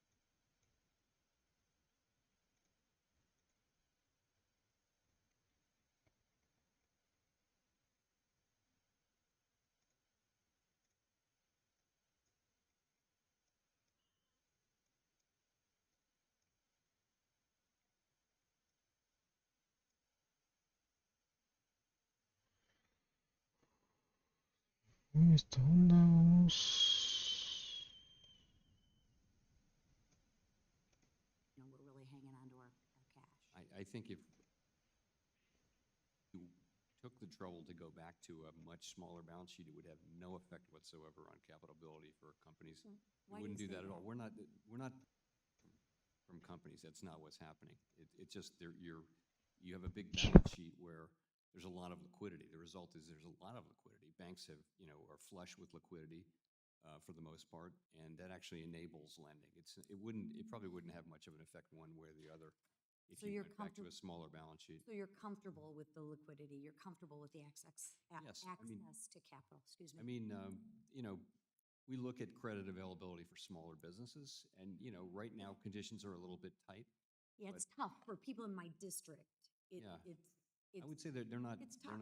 terribly tight, but we do see that there's some tightness, but that's not really a function of the Fed's size of the Fed's balance sheet. That's just that banks are perhaps a little risk averse in this Yeah, uncertain environment. I think it all marriage goes together and is kind of intertwined, but I appreciate that. I want to just switch gears a little bit. Are you seeing any signs of financial instability building beneath the surface that we may not be seeing maybe on top of the surface, whether it's in commercial real estate, private credit, Está bien regional largo. banking, any, 171 pips otra vez, I traders. don't know, anything you're seeing Está that's bien largo esto. underneath the surface that could derail the growth path? That Not we really, no. I mean, you mentioned, there are a lot of pots that we need to watch to see that they don't Falta boil over. CRE, como it's been a 50 problem for pips 5 para years. llegar, We're working our way through it. I think 55 pips para llegar a progress there. It's not el getting worse, it's ATH3, getting que no mames. Private credit En is, NQ. has its real positive attributes. A lot of it's not funded by deposits, so it's Y not, aquí me falta as long as aproximadamente it's not previamente funded by PET, retail, casi by 300 deposits, it's pips. actually fine for financial stability. Llevamos It's a very 168 big pips fast-growing aproximadamente. sector, and it hasn't been through a real downturn, and it's quite diverse. So I think it bears close watching. I mean, asset prices are high, but leverage is not particularly high for corporations and households historically. It's not particularly high for banks. Banks are well capitalized. So I think overall financial stability conditions are not. Están not comenzando a cerrar las posiciones. Bajé a mi 27 de 54.870 competidores. Chair now recognizes the gentleman from Illinois, Mr. Caston, for 5 minutes. Thank you, Mr. Chairman, and Chair Powell, nice to see you again. We had spoken in February about some concerns I had about some of the cuts in some of our economic data reporting agencies, and I think you'd said at the time that you didn't have a concern, but if you would alert us if there were concerns. You'd mentioned this with Mr. Liccardo, and I gather, if I'm paraphrasing you, I think you said that you're not concerned about your access to data right now, but I think you said that you don't like the direction of travel. I wonder if you could speak to, well, first, I'm going to work under the assumption that as the chairman of the Fed, you probably have more 17 segundos para que cierre la vela de 15. in our country. I am more worried about the impact on smaller businesses that don't have your access to data, whether, someone thinking about hiring decisions, looking at regional inflation rates, all the data we get from those resources. How concerned should we be, if an efficient economy depends on, at some level, on equal access to information? How concerned should we be that our business community, with some of these cuts to BLS and elsewhere, is not going to be able to allocate capital as efficiently as otherwise would be in this moment? The reality is that essentially all the data we use overwhelmingly is public data. The difference isn't that we have more access. The difference is that this is our job, and we follow the data very, very closely. But, the employment reports, the CPI reports, the analysis of that by many economists, internal and external. We just spend all of our time on this stuff. But I think large businesses have the exact same. Well, but I'm talking about BLS has announced they're cutting 350 indexes, so that data is no longer going to be public data. That's a different thing. Okay, so if you're asking about that, I don't want to say, and it wouldn't be true to say that we can't do our jobs with the data that we have now. That's just not true. The data overall, we get the data. It's all these jobs you're always going to make mistakes. It's never going to be certain in any time. But I would say, seeing that survey sizes are shrinking and we're seeing more volatility, for example, in the labor market data. Lower response rates and things like that, that's not good. We should be getting better and better and better. Yeah. I would add the private sector, by the way, we use more and more big private sector data sets. And that is a relatively new thing for the last 5 or 10 years. Yeah, and oftentimes it doesn't replace the U.S. government data has been the gold standard. Yeah, and I guess I get concerned because some of those data sets, of course, you have to pay for, and not every business can afford that. I want to, staying on the data point and picking up on what Mr. Himes was saying, I think only a fool would predict they know what's going to happen in the Middle East right now. But I get concerned that we have, trying to handicap, the Saudis have been very open that they would like to not see the price of oil get above a point where they're going to lose market share, much to the dismay of U.S. frackers. U.S. frackers have been wanting to see it go the other direction. I don't know how to handicap which group is going to have more impact on Trump right now. But I would like to have some smart person out there taking a position on what is happening in oil markets. And the Energy Information Administration has now announced they're not going to run the International Energy Outlook anymore. Should we be concerned about that piece of data as we think about what's happening in global energy markets right now, given all the pressures between various suppliers of where they'd like to see the price go and the wild card that is Iran and the Red Sea? You know, I don't particularly know that specific report. You know, I know there are many entities that do data analysis around energy and oil and the availability of it and the price of it and all those things. So I can't speak to that one report. Okay, well, I mean, again, just my own experience before coming here, I relied a lot on that, and if I was in my past job, I would now basically have to rely on the International Energy Agency, which in general was not as robust as the DOE data. And so it's a gap. And I guess maybe I'll just close with, you know, I think a lot of this gets tied together with the Office of Financial Research, which would presumably be synthesizing a lot of this information for you. Your predecessors, Janet Yellen and Ben Bernanke, both recently urged the opposition to cuts in Office of Financial Research that are in the bill that the Republicans are pushing through. Do you share your predecessors' concerns about the importance of that agency to synthesize some of this disparate things so that you can do your jobs, that the American people can do your job, or do you share the views of the Republican Party that that agency is not necessary? You know, I'm not going to take a position on the bill, on the reconciliation package, on specific issues like that don't relate to us. I will say generally, I'm a big fan, and everyone at the Fed is a big fan of good data collection. Gentleman's time has expired. The chair now recognizes the gentleman from Montana, Mr. Downing, for 5 minutes. Thank you, Mr. Chair.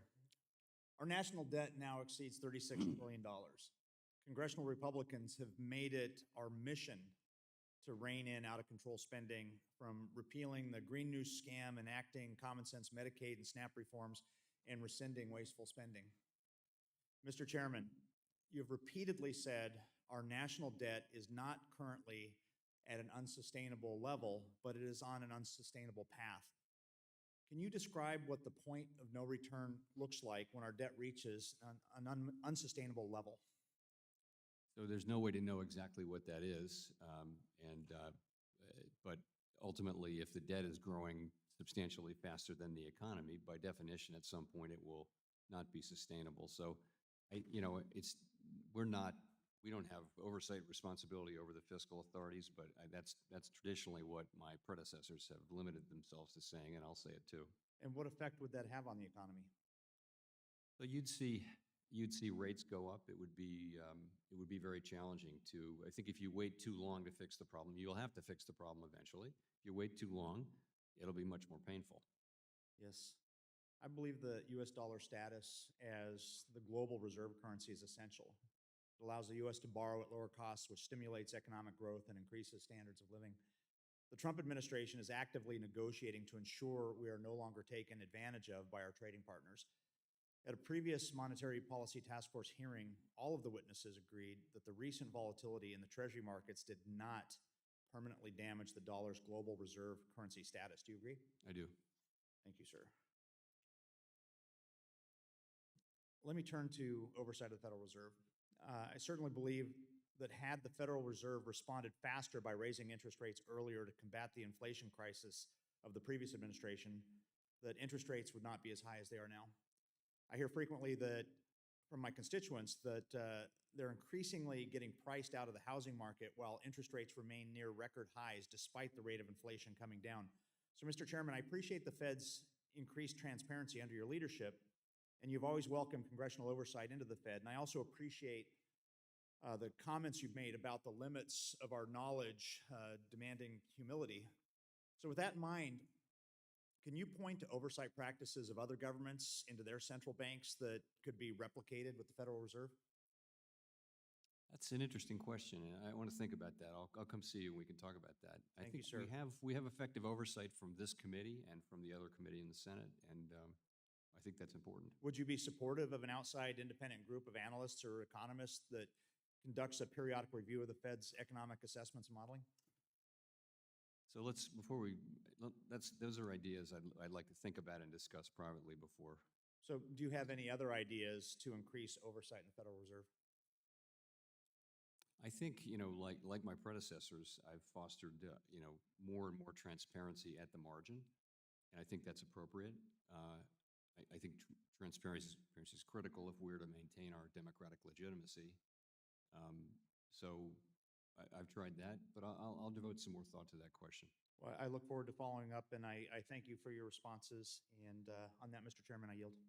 Gentleman yields back. The chair now recognizes the gentleman from Texas, Mr. Gonzalez, for 5 minutes. Thank you, Mr. Chairman, and thank you, Chairman Powell, for being here with us today.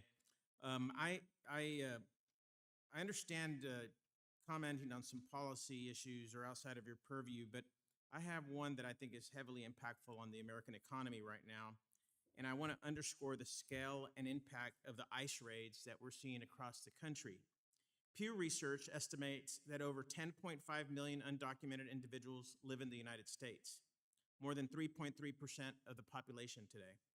And according to the nonpartisan American Immigration Council, removing this workforce could cost the U.S. economy between 1.1 and 1.7 trillion in GDP and billions in tax contributions, including 22.6 billion in Social Security and 5.7 billion in Medicare funds that are increasingly critical as our population continues to age. These are resources that are paid by these undocumented have been here for a long time. Many of them have been here for a very long time. That's why I plan to introduce the Save the American Workforce Act, which would establish an employee-sponsored temporary work authorization for undocumented immigrants who have been in the country for 3 years or longer and have never been in any kind of trouble, no criminal liability or nothing else.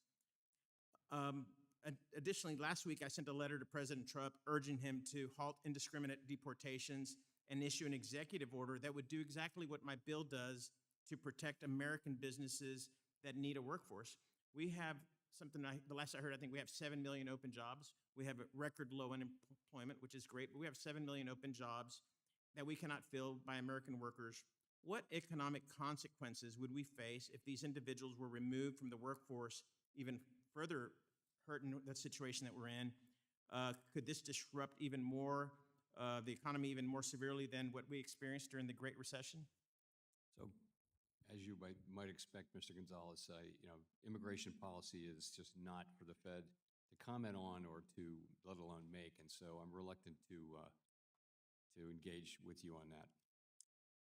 Okay.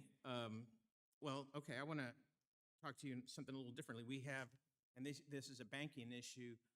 Banks are making, billions of dollars of construction loans across the country that are timelined, and contractors are not able to fulfill their obligation because they don't have the labor force in the middle of the jobs to finish. I mean, I'm hearing stories in Texas, at least, where people are pouring concrete at midnight.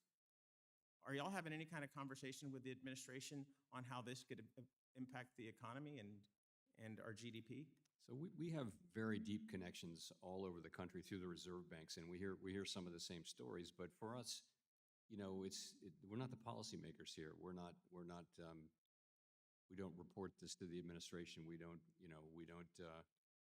just publicly, have a view on it. It just is what it is. So, yeah. Our responsibility, maximum employment, price stability, many other factors affect those goals, but we don't make those goals. We don't make the policy in those extraneous areas, which include things like energy, for example, or immigration, or fiscal policy, or any number of things. We try to stick to our knitting because that's how we remain independent. We're living such unconventional times that I would love to have that. It would be great if y'all were having those conversations in the administration. But moving on, the U.S. dollar has also long been the world's dominant reserve currency, but that position is facing growing pressure As of 2024, BRICS nations led by China and including Brazil, Russia, India, and South Africa have stepped up efforts to reduce their reliance on the dollar in global trade. China, for instance, has expanded the use of the yuan in energy transactions and cross-border payments, while BRICS is actively developing alternative payment systems that could erode the dollar's global role. At the same time, inconsistent and unpredictable economic policies from the White House have contributed to a drop in the dollar's value, now at its lowest level in 3 years. What risk does a weakening dollar pose to our economy, particularly to U.S. borrowing costs, inflation, financial stability, as China and BRIC nations expand their efforts to challenge the dollar's global dominance? So, by long agreement and custom and tradition, the Treasury Department has responsibility for the dollar and dollar stewardship. I would say we also, are involved in payments policy, and, we're very aware, we and the other major economy central banks are very aware of other payment developments and, working on ideas to make sure that the payment systems that support the dollar and other, other Gentleman's major time has currencies expired. of the democracies are well supported by that infrastructure. Thank you. I yield back. Gentleman's time has expired. The chair now recognizes the gentleman from Florida, Mr. Ardopoulos, for 5 minutes. Thank you very much, Mr. Chairman, and thank you, Chairman Powell, for being here today and answering these questions for us. It's very much appreciated. Looking back over the last few years, I think the question a lot of people have been asking me as they really were suffering through the challenges with higher prices across the board. I know they got as high as over 9% inflation in 2022. And there was a lot of discussion about, was it Ukraine? Was it transitory? Was it post-COVID? What was the reason? As you look back now in those years, and this is your field of expertise, if you look back and you're teaching a history class, what would you blame the increase in prices on back at that time period? So I'll start with the fact that it was extremely global. So we saw there literally was a point at which not a single country in the world had inflation 2% or below. So it was everywhere. So you have to look to common factors. And I would say that the pandemic and the closing of the global economy and then the reopening of it, in all cases with some support, that's a big part of the story. Clearly, though, there's a role in that for fiscal policy. There's a role in that for monetary policy.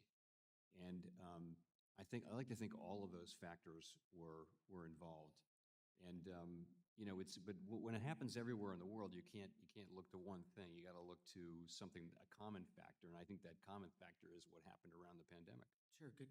And build on that idea, I know I hate it Monday morning quarterback, but if you had to do it over again, you had this opportunity, as you know, the rates stayed pretty flat in 2021 as inflation creeped up. What would you do differently today if you had the opportunity to look back and make some changes? I have perfect hindsight in this. Yes, sir, if you had it, yeah. Sure. So I would have raised rates a little earlier. I honestly don't believe it would have made much difference to the outcomes, but we would have looked a lot smarter. But that's something I would have done. The other thing is, ultimately, we did get all the way back to 2% inflation just about without having a big increase in employment. So that was not at all expected. So I don't know how that would have affected my behavior, but somehow things really came out much better than everyone had anticipated. Was that it would take high unemployment to restore inflation, but it didn't. And the other pressure point that I hear a lot of people talking about is this idea of the tariff issue.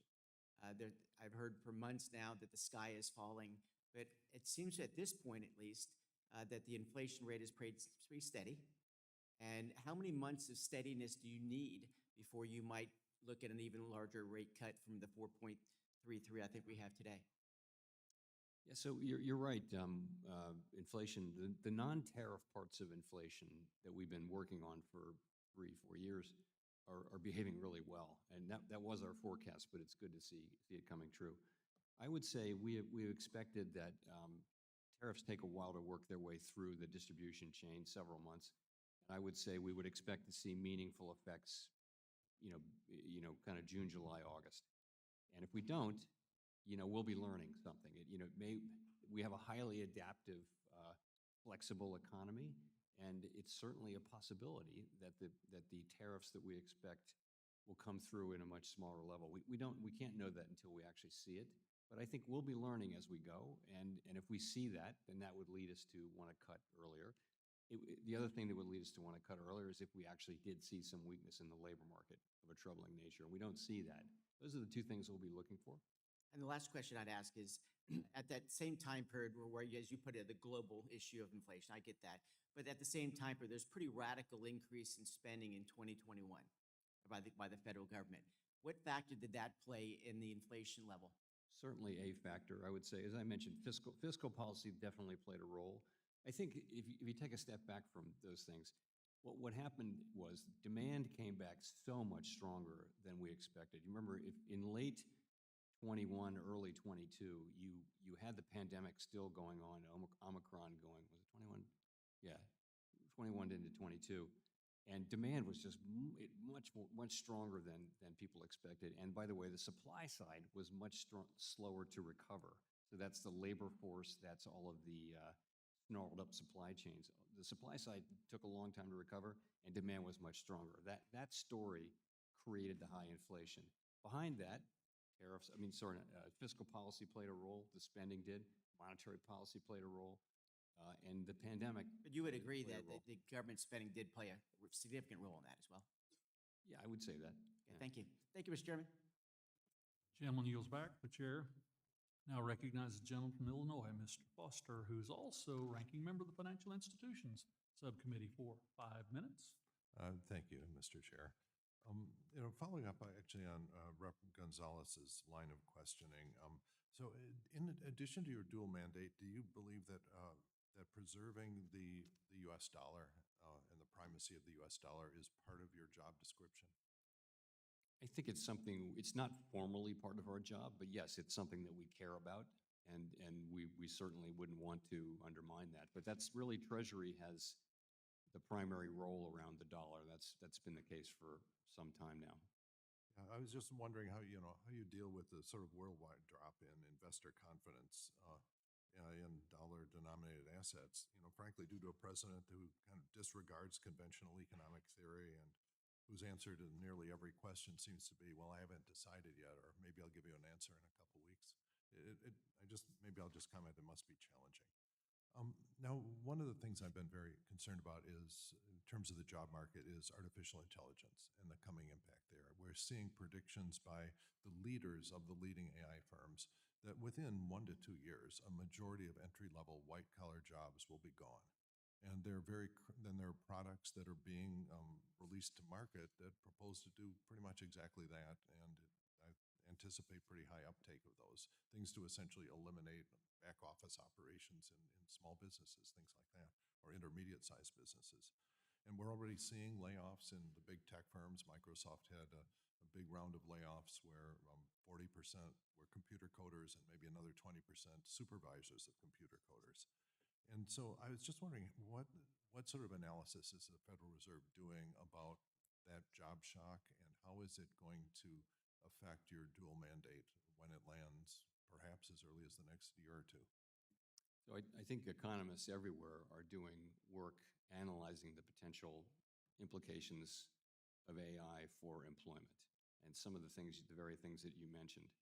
And we're certainly both consumers and producers of that kind of research.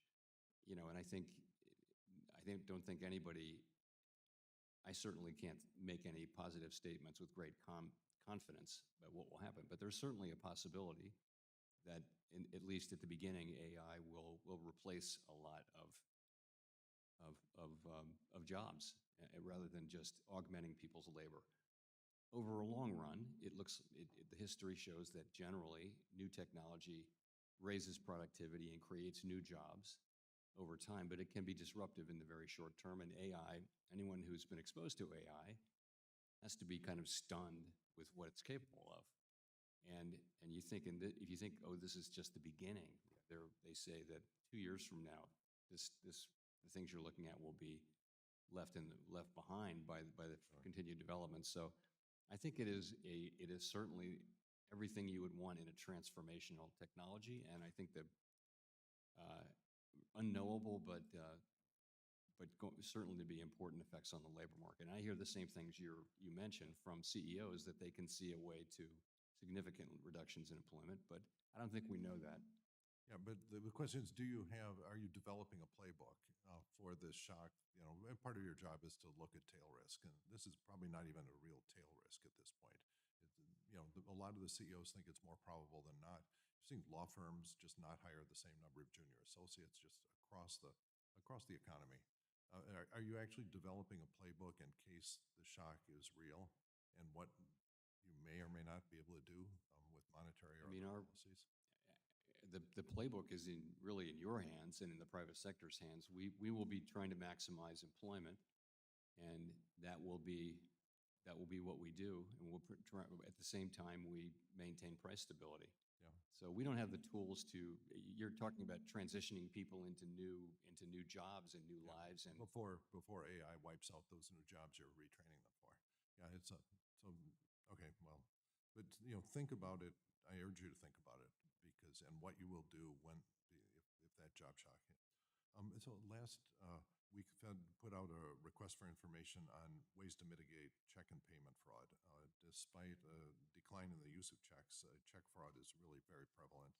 And I was happy to join Chair Hill in sending you a letter and other banking regulators, as well as FinCEN, urging action. Can you summarize what you have in mind doing in response to that letter, or what you've learned the outreach that resulted from it? So this is on the check fraud thing. Yep. I just know we just started a request for information, and I think we're starting a process of gathering a bunch of information, Gentleman's really time has focusing on expired. that issue. Okay, and if you could say what you're actually going to do in response to that. Gentleman's time has expired. Thanks. Thank you. Yield back. P3, estamos llegando a una posición de que nos falta nada más 24 pips para la TH, y aquí me falta más o menos, donde está cotizando ahorita, a primer TP 172 pips. Vale, vamos a ver si podemos continuar esto, ya si nos aseguramos traders o inclusive, vamos a ver. Ok, traders, ya son las 12:39 de la mañana, 12:39 de la tarde en Nueva York. Me faltan nada más 24 pips para llegar a la TH. Ya salimos de la consolidación, hice un inverse head and shoulders. Ahora sí grabé el video bien. Va a estar largo, lo voy a subir a YouTube. En NQ, aquí estoy, como saben, estoy en el DALIP. Actualmente estoy en la posición 1027 con el 25.5% de 54.870 participando aquí. Y en Dow Jones me falta solamente 172 pips para llegar a mi primer TP. Aproximadamente vamos 236 pips en ambos. Vamos a ver, ahí vamos. I think answers my next question, which will you look at changes at the leverage ratios that constrain a bank's ability to participate? Yes, that's the idea. In your view, would allowing netting mechanisms for derivatives on treasuries encourage participation in the market? And would you consider looking at that with your prudential counterparts? This is for derivatives? Mm-hmm. My first phone call on that would be to Vice Chair Bowman to ask her what she's planning, but I'm certainly open to that conversation. Absolutely. Let's discuss the framework review. You've said that the review of the consensus statement is complete, but potential changes to communication strategies and tools may continue into the fall. When can we expect the framework review to be complete, and will you provide opportunities to receive feedback from members, industry, and the public on any changes the board is considering? The framework review, there are two parts of it. There's the consensus statement, which contains our monetary policy framework, and then there's communications. On the first, the framework, we've had the meetings that we needed to have to talk about the employment mandate and the price stability mandate, and how we might change the framework. Now comes the discussion between participants on the committee, all 19 of us, about exactly what language to use in the new framework. And we're just entering that phase between these two meetings and at the July meeting, and hopefully we will be able to announce something near the end of the summer. And I expect that that will be, and we, by the way, we've talked about, we've laid this out a little bit in the minutes as we go. One last question. The NPR notes that the FOMC's policy deviates from the first difference policy rule. Will you provide a justification for why the FOMC decided against that path? Against the first difference rule? Well, as you probably know, there are 5 rules that we talk about there, and the first difference rule is the one that calls for a price hike. The other 4 say that we're in the right place. So the Taylor rules generally are very supportive for where we are. It so happens right now. First difference rule is a very interesting concept, which we can talk about online, which has a lot of appeal, but it can be Vamos, llega al TP, a la TH, aquí llevaríamos aproximadamente 133 pips en Nasdaq. Y aquí llevaríamos aproximadamente, si llega un TP, llevaríamos 430 y 50 pips. Y si llega a mi TP final, vamos a llegar 264 pesos. Vamos. Thank you for being here today. I was just back home and saw firsthand that businesses across the country, across my state, are worried about inflation and rising costs, and particularly for our state where we make chips, we import, export agriculture, and we have apparel. So just want to level set there. My Republican colleagues have actually been focused today on asking you to lower interest rates, but they're seeming to ignore the market chaos that the president has caused. So my first question is, it's my understanding that one of the key responsibilities of the chair of the Federal Reserve is to stabilize prices and fight inflation. Is that right? Yes. By my count, the President Trump, has changed or announced a new tariff or a delay of previously announced tariffs 19 times. And so has the president's ever-changing tariff made it easier or harder to stabilize prices and fight inflation? So I by practice, never comment on things the president does or says. Has the administration's policies on tariffs... Or the administration. Has the change in policy on tariffs made it easier or harder? So it's not up to us to judge these changes. These are things that elected politicians get elected and do, and it's just not our job.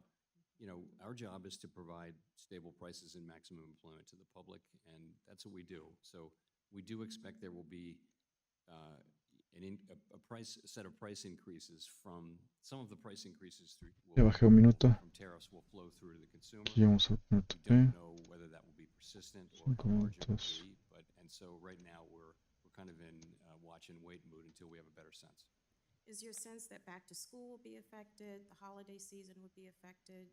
You mentioned it a little bit earlier on how you didn't say the exact time frame, but you thought maybe a few months we would start to see changes from I think tariff we're going to be learning as we see. We'll get before the July meeting, we'll get a inflation report well before that. And, you know, we're going to be looking to see, we expect to start to see meaningful increases through the goods channel. And if we don't see that, then that'll be telling us something. We'll be learning from that. And by the way, we'll also be looking at the labor market. If it weakens unexpectedly, we'll be looking at that too. We will continue to adapt to the evolving situation as we have been doing. Thank you. So what market conditions would make it so that the Federal Reserve would be able to lower interest rates, which would also lower costs? So as I just mentioned, I would say if we were to see that inflation is not coming through as our forecast and other public forecasts have suggested, that would push us in the direction of being able to cut sooner. Also, if the labor market were to weaken, that would push us in the direction of being able to cut sooner. I think if the opposite happens, if the labor market remains strong and we do see higher inflation, I think we will still get around to cutting, but it would be later rather than sooner. What do you think Llevo American families 255 are pips expecting en Dow from the Jones Federal Reserve? y en Nasdaq llevamos Stable prices and maximum 115 pips aproximadamente. That's what we want to deliver. And, you know, we want people to feel so confident of price stability that they never think about inflation. That's where we were for a very long time. And we've made a lot of progress back to that place, but we're not quite there yet. And we're gonna finish that job. Is there a plan that the administration has presented on how it plans to lower costs as opposed to providing tax breaks for billionaires?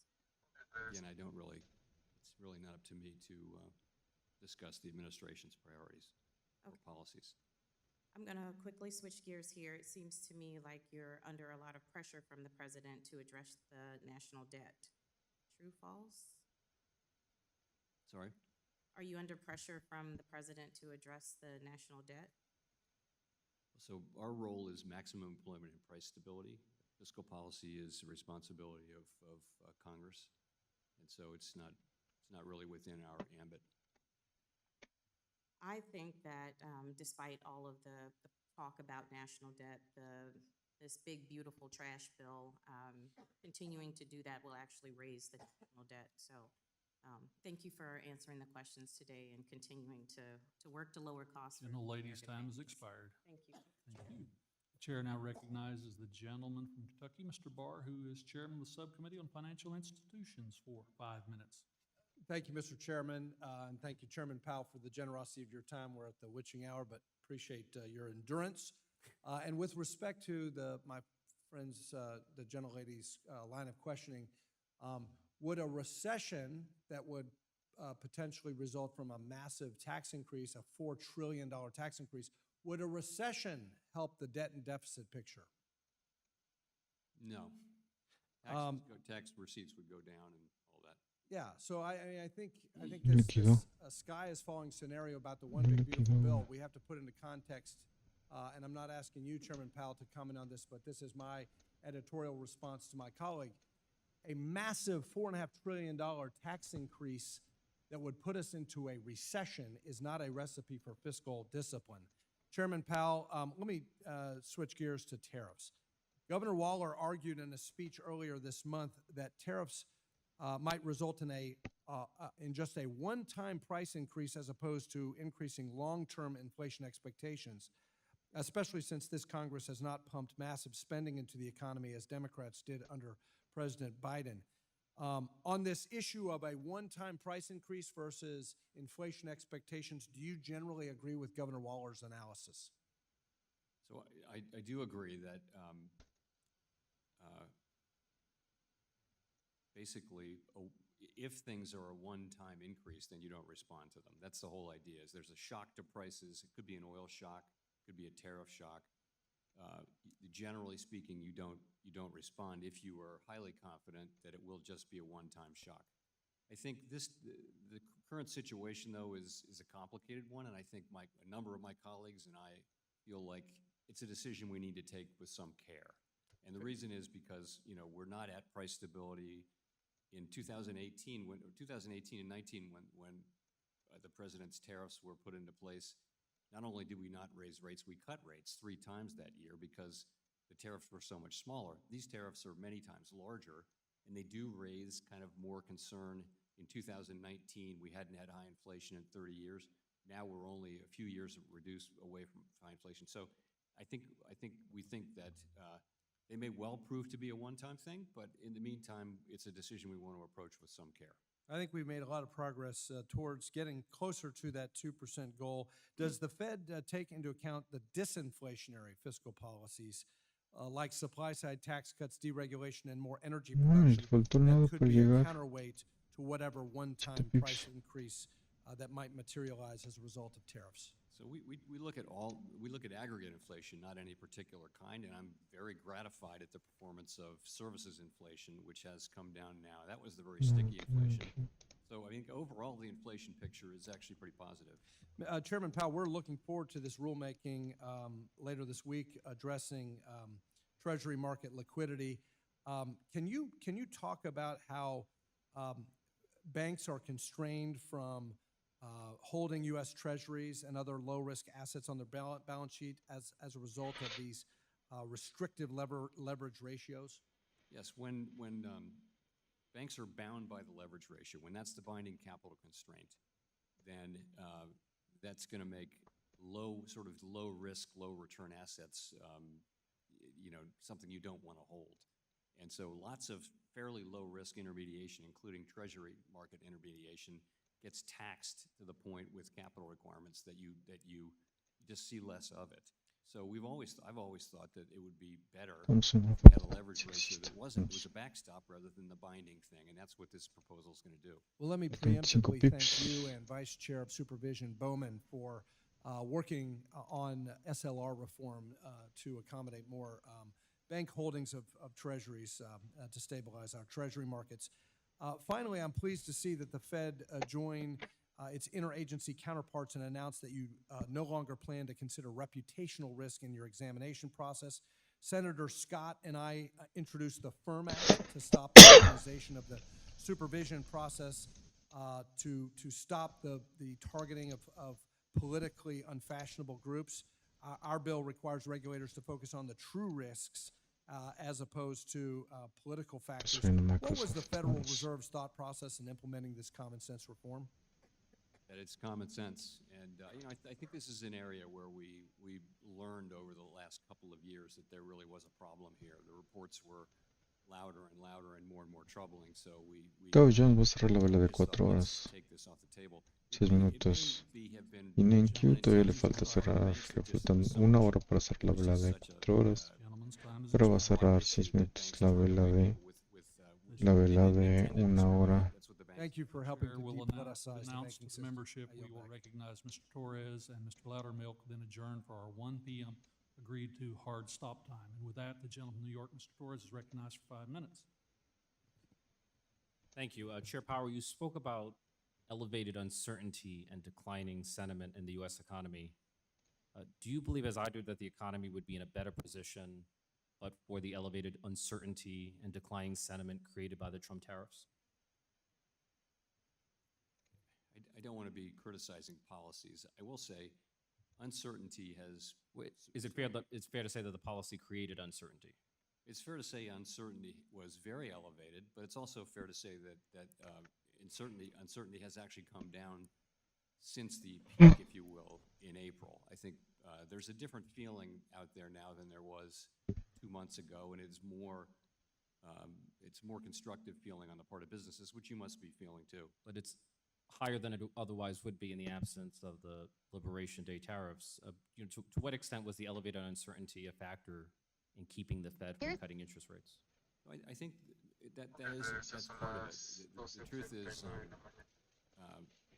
we were cutting rates, and we paused in January and haven't cut rates since.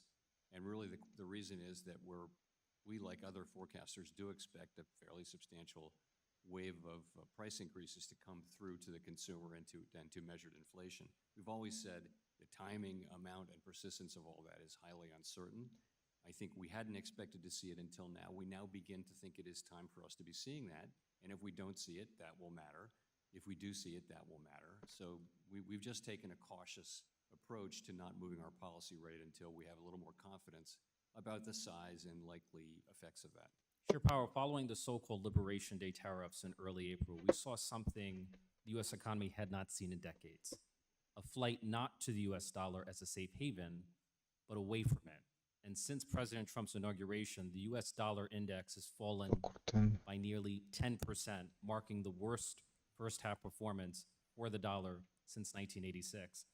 At the same time, Japan, America's largest sovereign creditor, just saw the worst 20-year Japanese government bond auction since the 1980s, raising fears that it could reduce its holdings of U.S. treasuries.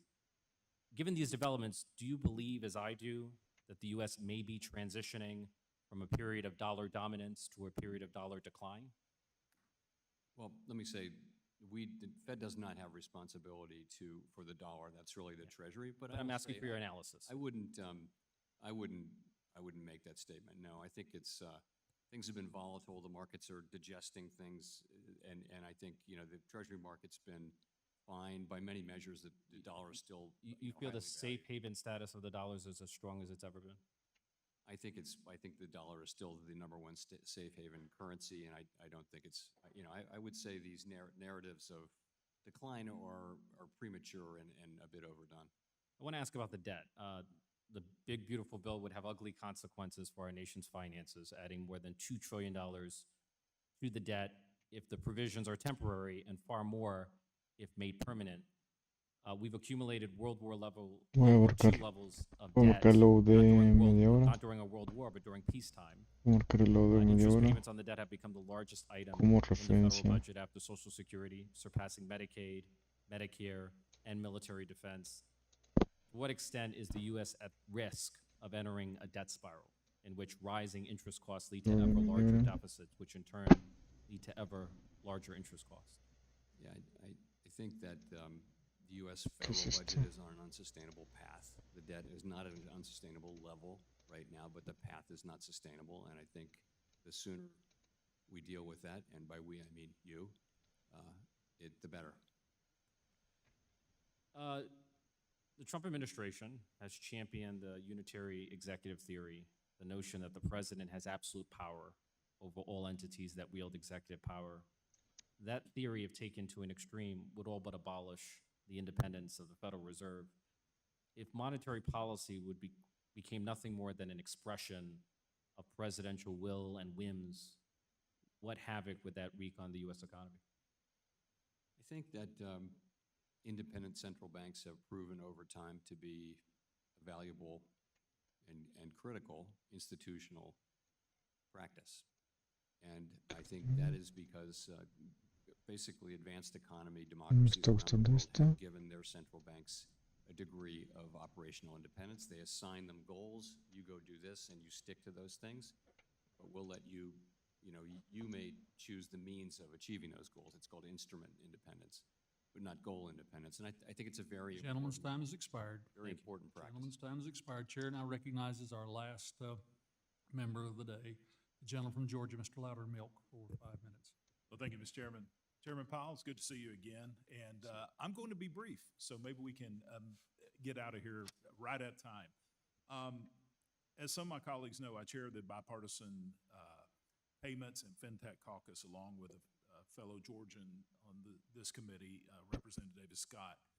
And in the past, you and I have talked about payment-related issues like FedNow, but today, I'd like to ask you about the failure of Synapse Financial Technologies, a third-party service provider that connects banks with non-bank fintechs, and what it means for the bank and the non-bank ecosystem. Habría Last otra, year, a pero dispute between me Synapse deja Financial abrir, ¿se vieron? Technologies and Involved Bank and No me Trust deja revealed abrir, a está shortfall in cabrón. customer savings deposits of $65 to $95 million. There are still thousands of individuals Le who are not abriría able to otra. access their funds, including some of my constituents. Los aquí abajo. So the question is, could you provide an update Qué on what the raro. Federal Reserve is doing to ensure that Sí, customers pero gain sí. access to their funds? And is there anything that the Federal Reserve is considering to help prevent situations such as this going forward? So I don't have a lot of specifics for you on that. I am assured that we're still very much doing everything we can to try to get people their money back and to avoid similar occurrences. Okay. Well, I said I was going to be brief, and that was a brief answer. So with that, I yield back, Mr. Chair. Gentleman yields Thank back. Cerró la Chair hora. would like to thank Chairman Powell for his Cerró la hora. testimony today. And without Media objection, hora. all members will have 5 legislative days to submit additional written questions for the witness to the chair. Media hora Questions no. will be forwarded to the witness for his response. And Chair Powell, please respond no later than January 29, 2025. This hearing is adjourned. Ya terminó lo de Powell. Vamos a ver qué sigue. Vamos a ver qué sigue, traders. Vamos a ver qué sigue.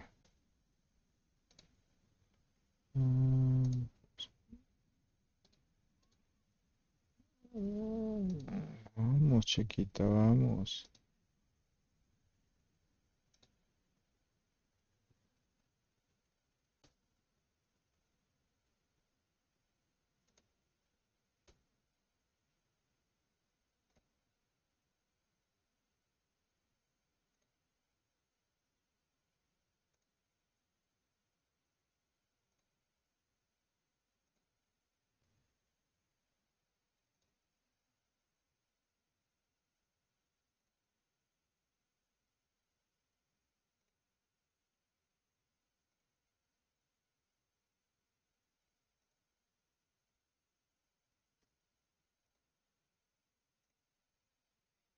Vamos. Ya cerró la de 4 horas de... Empezando la vela de 4 horas de Dow Jones y de... Todavía falta 1 hora para que cierre la vela de, de 4 horas. Vamos, vamos, vamos, vamos, vamos, vamos.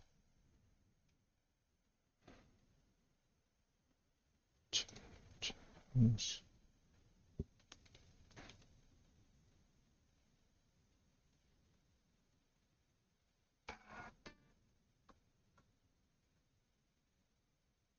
Te decía, son las 3, estamos en... Okay. Let's go, let's go.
Ver si también a quién no me está gustando esto.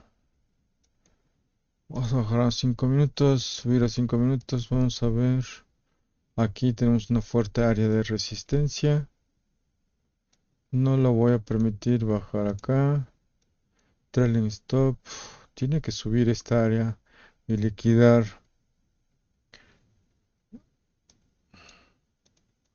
Estoy subiendo mis trailings. Vamos, vamos. Son las 5. Vamos, vamos.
Vamos.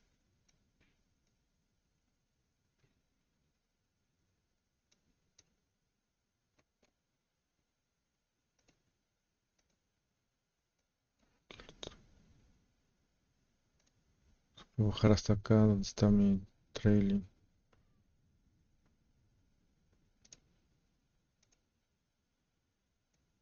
Trailing está abajo. Digamos 215 pips.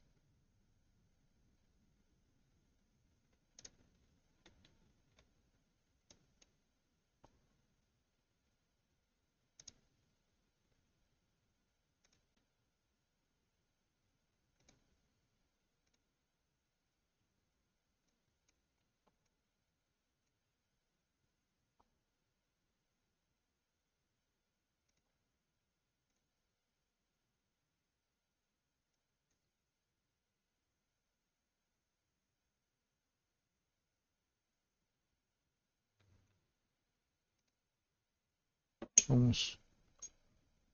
Vamos, vamos.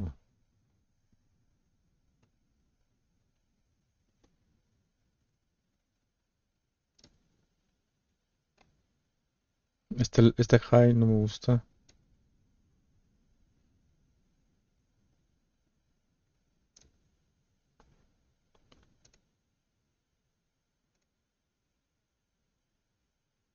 Ok, ok, ok. Ok, ok, ok, ok.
$45 porque cierra esta.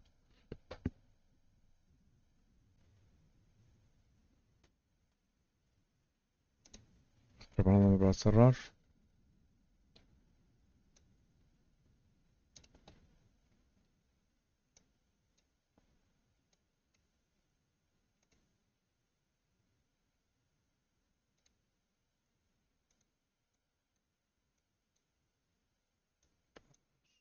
Empújalo, empújalo.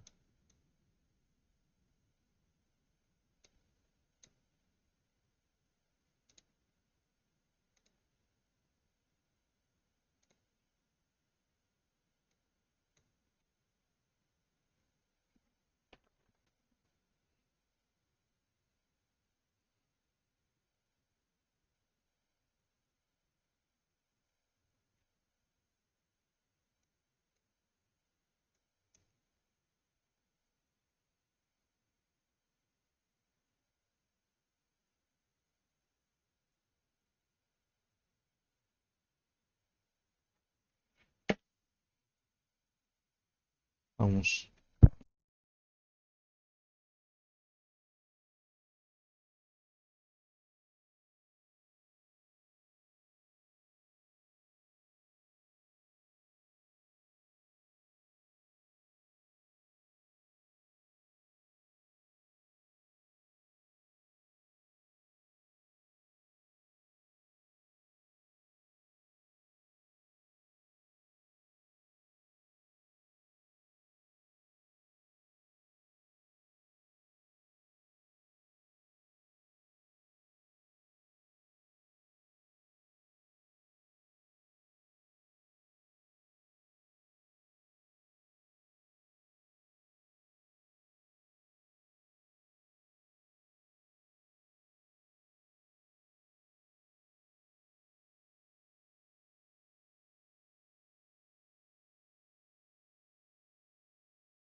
Te expliqué y lo tenía el micrófono apagado. Espero que mi target sería aquí, porque el otro aquí es una buena área de resistencia. Y si lo pone con fuerza, hasta el primer impulso si lo rompe con fuerza y ya. Y aquí sí espero que lo rompa y se vaya de acá unos 100 pips más o 50 pips. 50 pips, voy a marcar 30 pips adicional, más o menos aquí. Y vámonos aquí, vamos a marcar unos 30 pips, para que me den una idea de 30 pips aproximadamente cuánto es.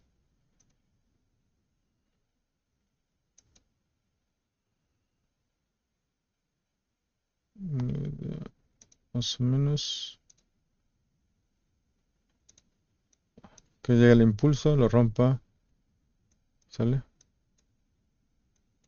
Vamos. Este es el ATH. Este es el target ideal. Este sería que lo rompamos el ATH, hagamos nuevo ATH y luego vamos a ver. Aquí va a ser el nuevo ATH, reserva y test y luego aquí. ¿Sale?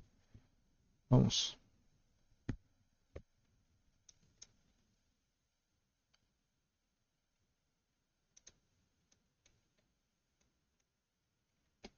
Vamos, vamos.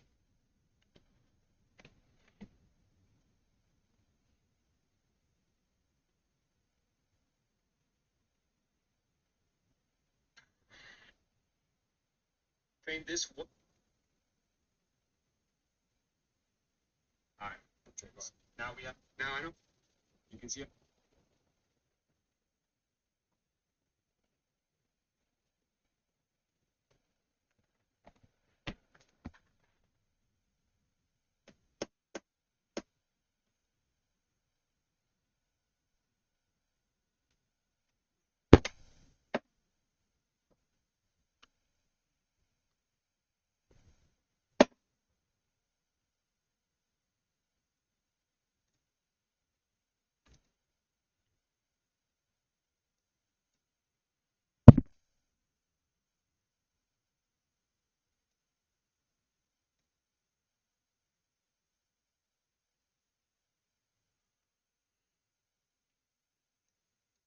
Llevamos 243 pips aproximadamente.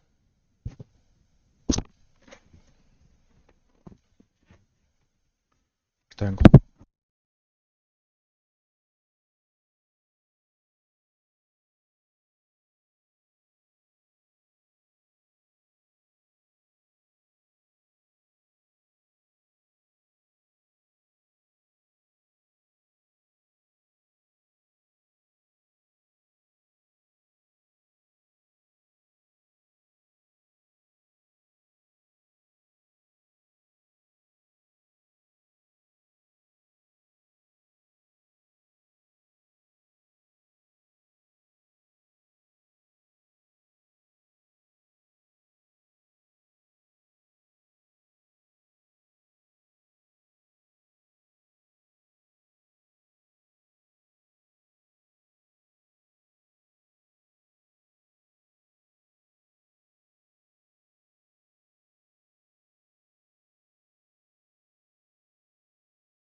Duro. Vamos a ver. No mames, no mames, ¿qué pedo? ¿Qué está pasando? ¿Qué está pasando? Estoy listo para cerrar mi operación.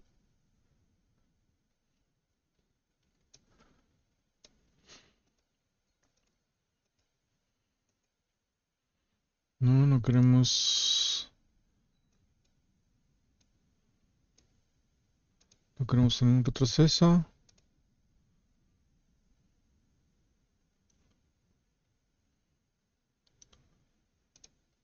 Vamos close position. Cerré mi posición acá a la chingada. Y aquí en Dow Jones también la cerré. Vámonos. Eso estuvo muy raro. Aquí. Y aquí. Dije la chingada, güey. No, vamos a que lo cerré por acá. Vámonos. Aseguramos, traders, más vale. 203 pips en Dow Jones y aseguramos, más o menos por acá fue, ¿no? 97 pips en Nasdaq. Vamos a ver aquí la tabla de 1037, estaba en 25,000, 25% y ahora lo actualizamos.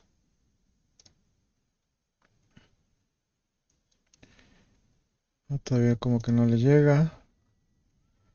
5%. Ay, ¿ya cerré o no? Sí, ya cerré. Ya tengo.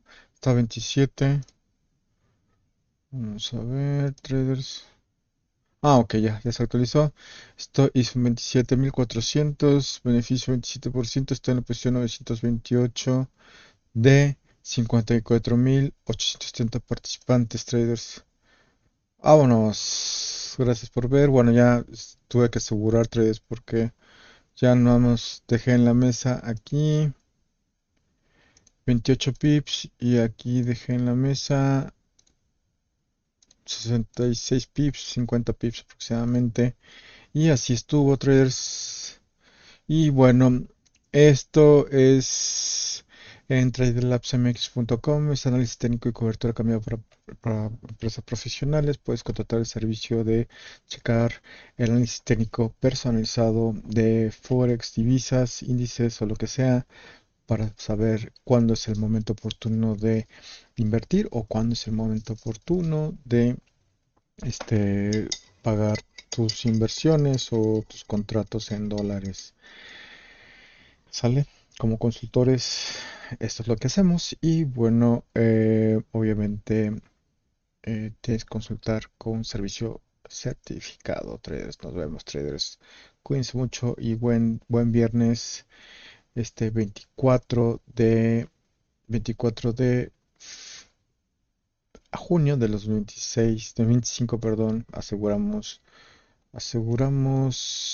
203 pips en Dow Jones y aseguramos 90 y tantos pips en Nasdaq, 96 pips en Nasdaq. Lástima que no me va a tocar hacer el nuevo ATH, pero estuvimos muy cerca. Muchas gracias por ver, nos vemos. Bye bye.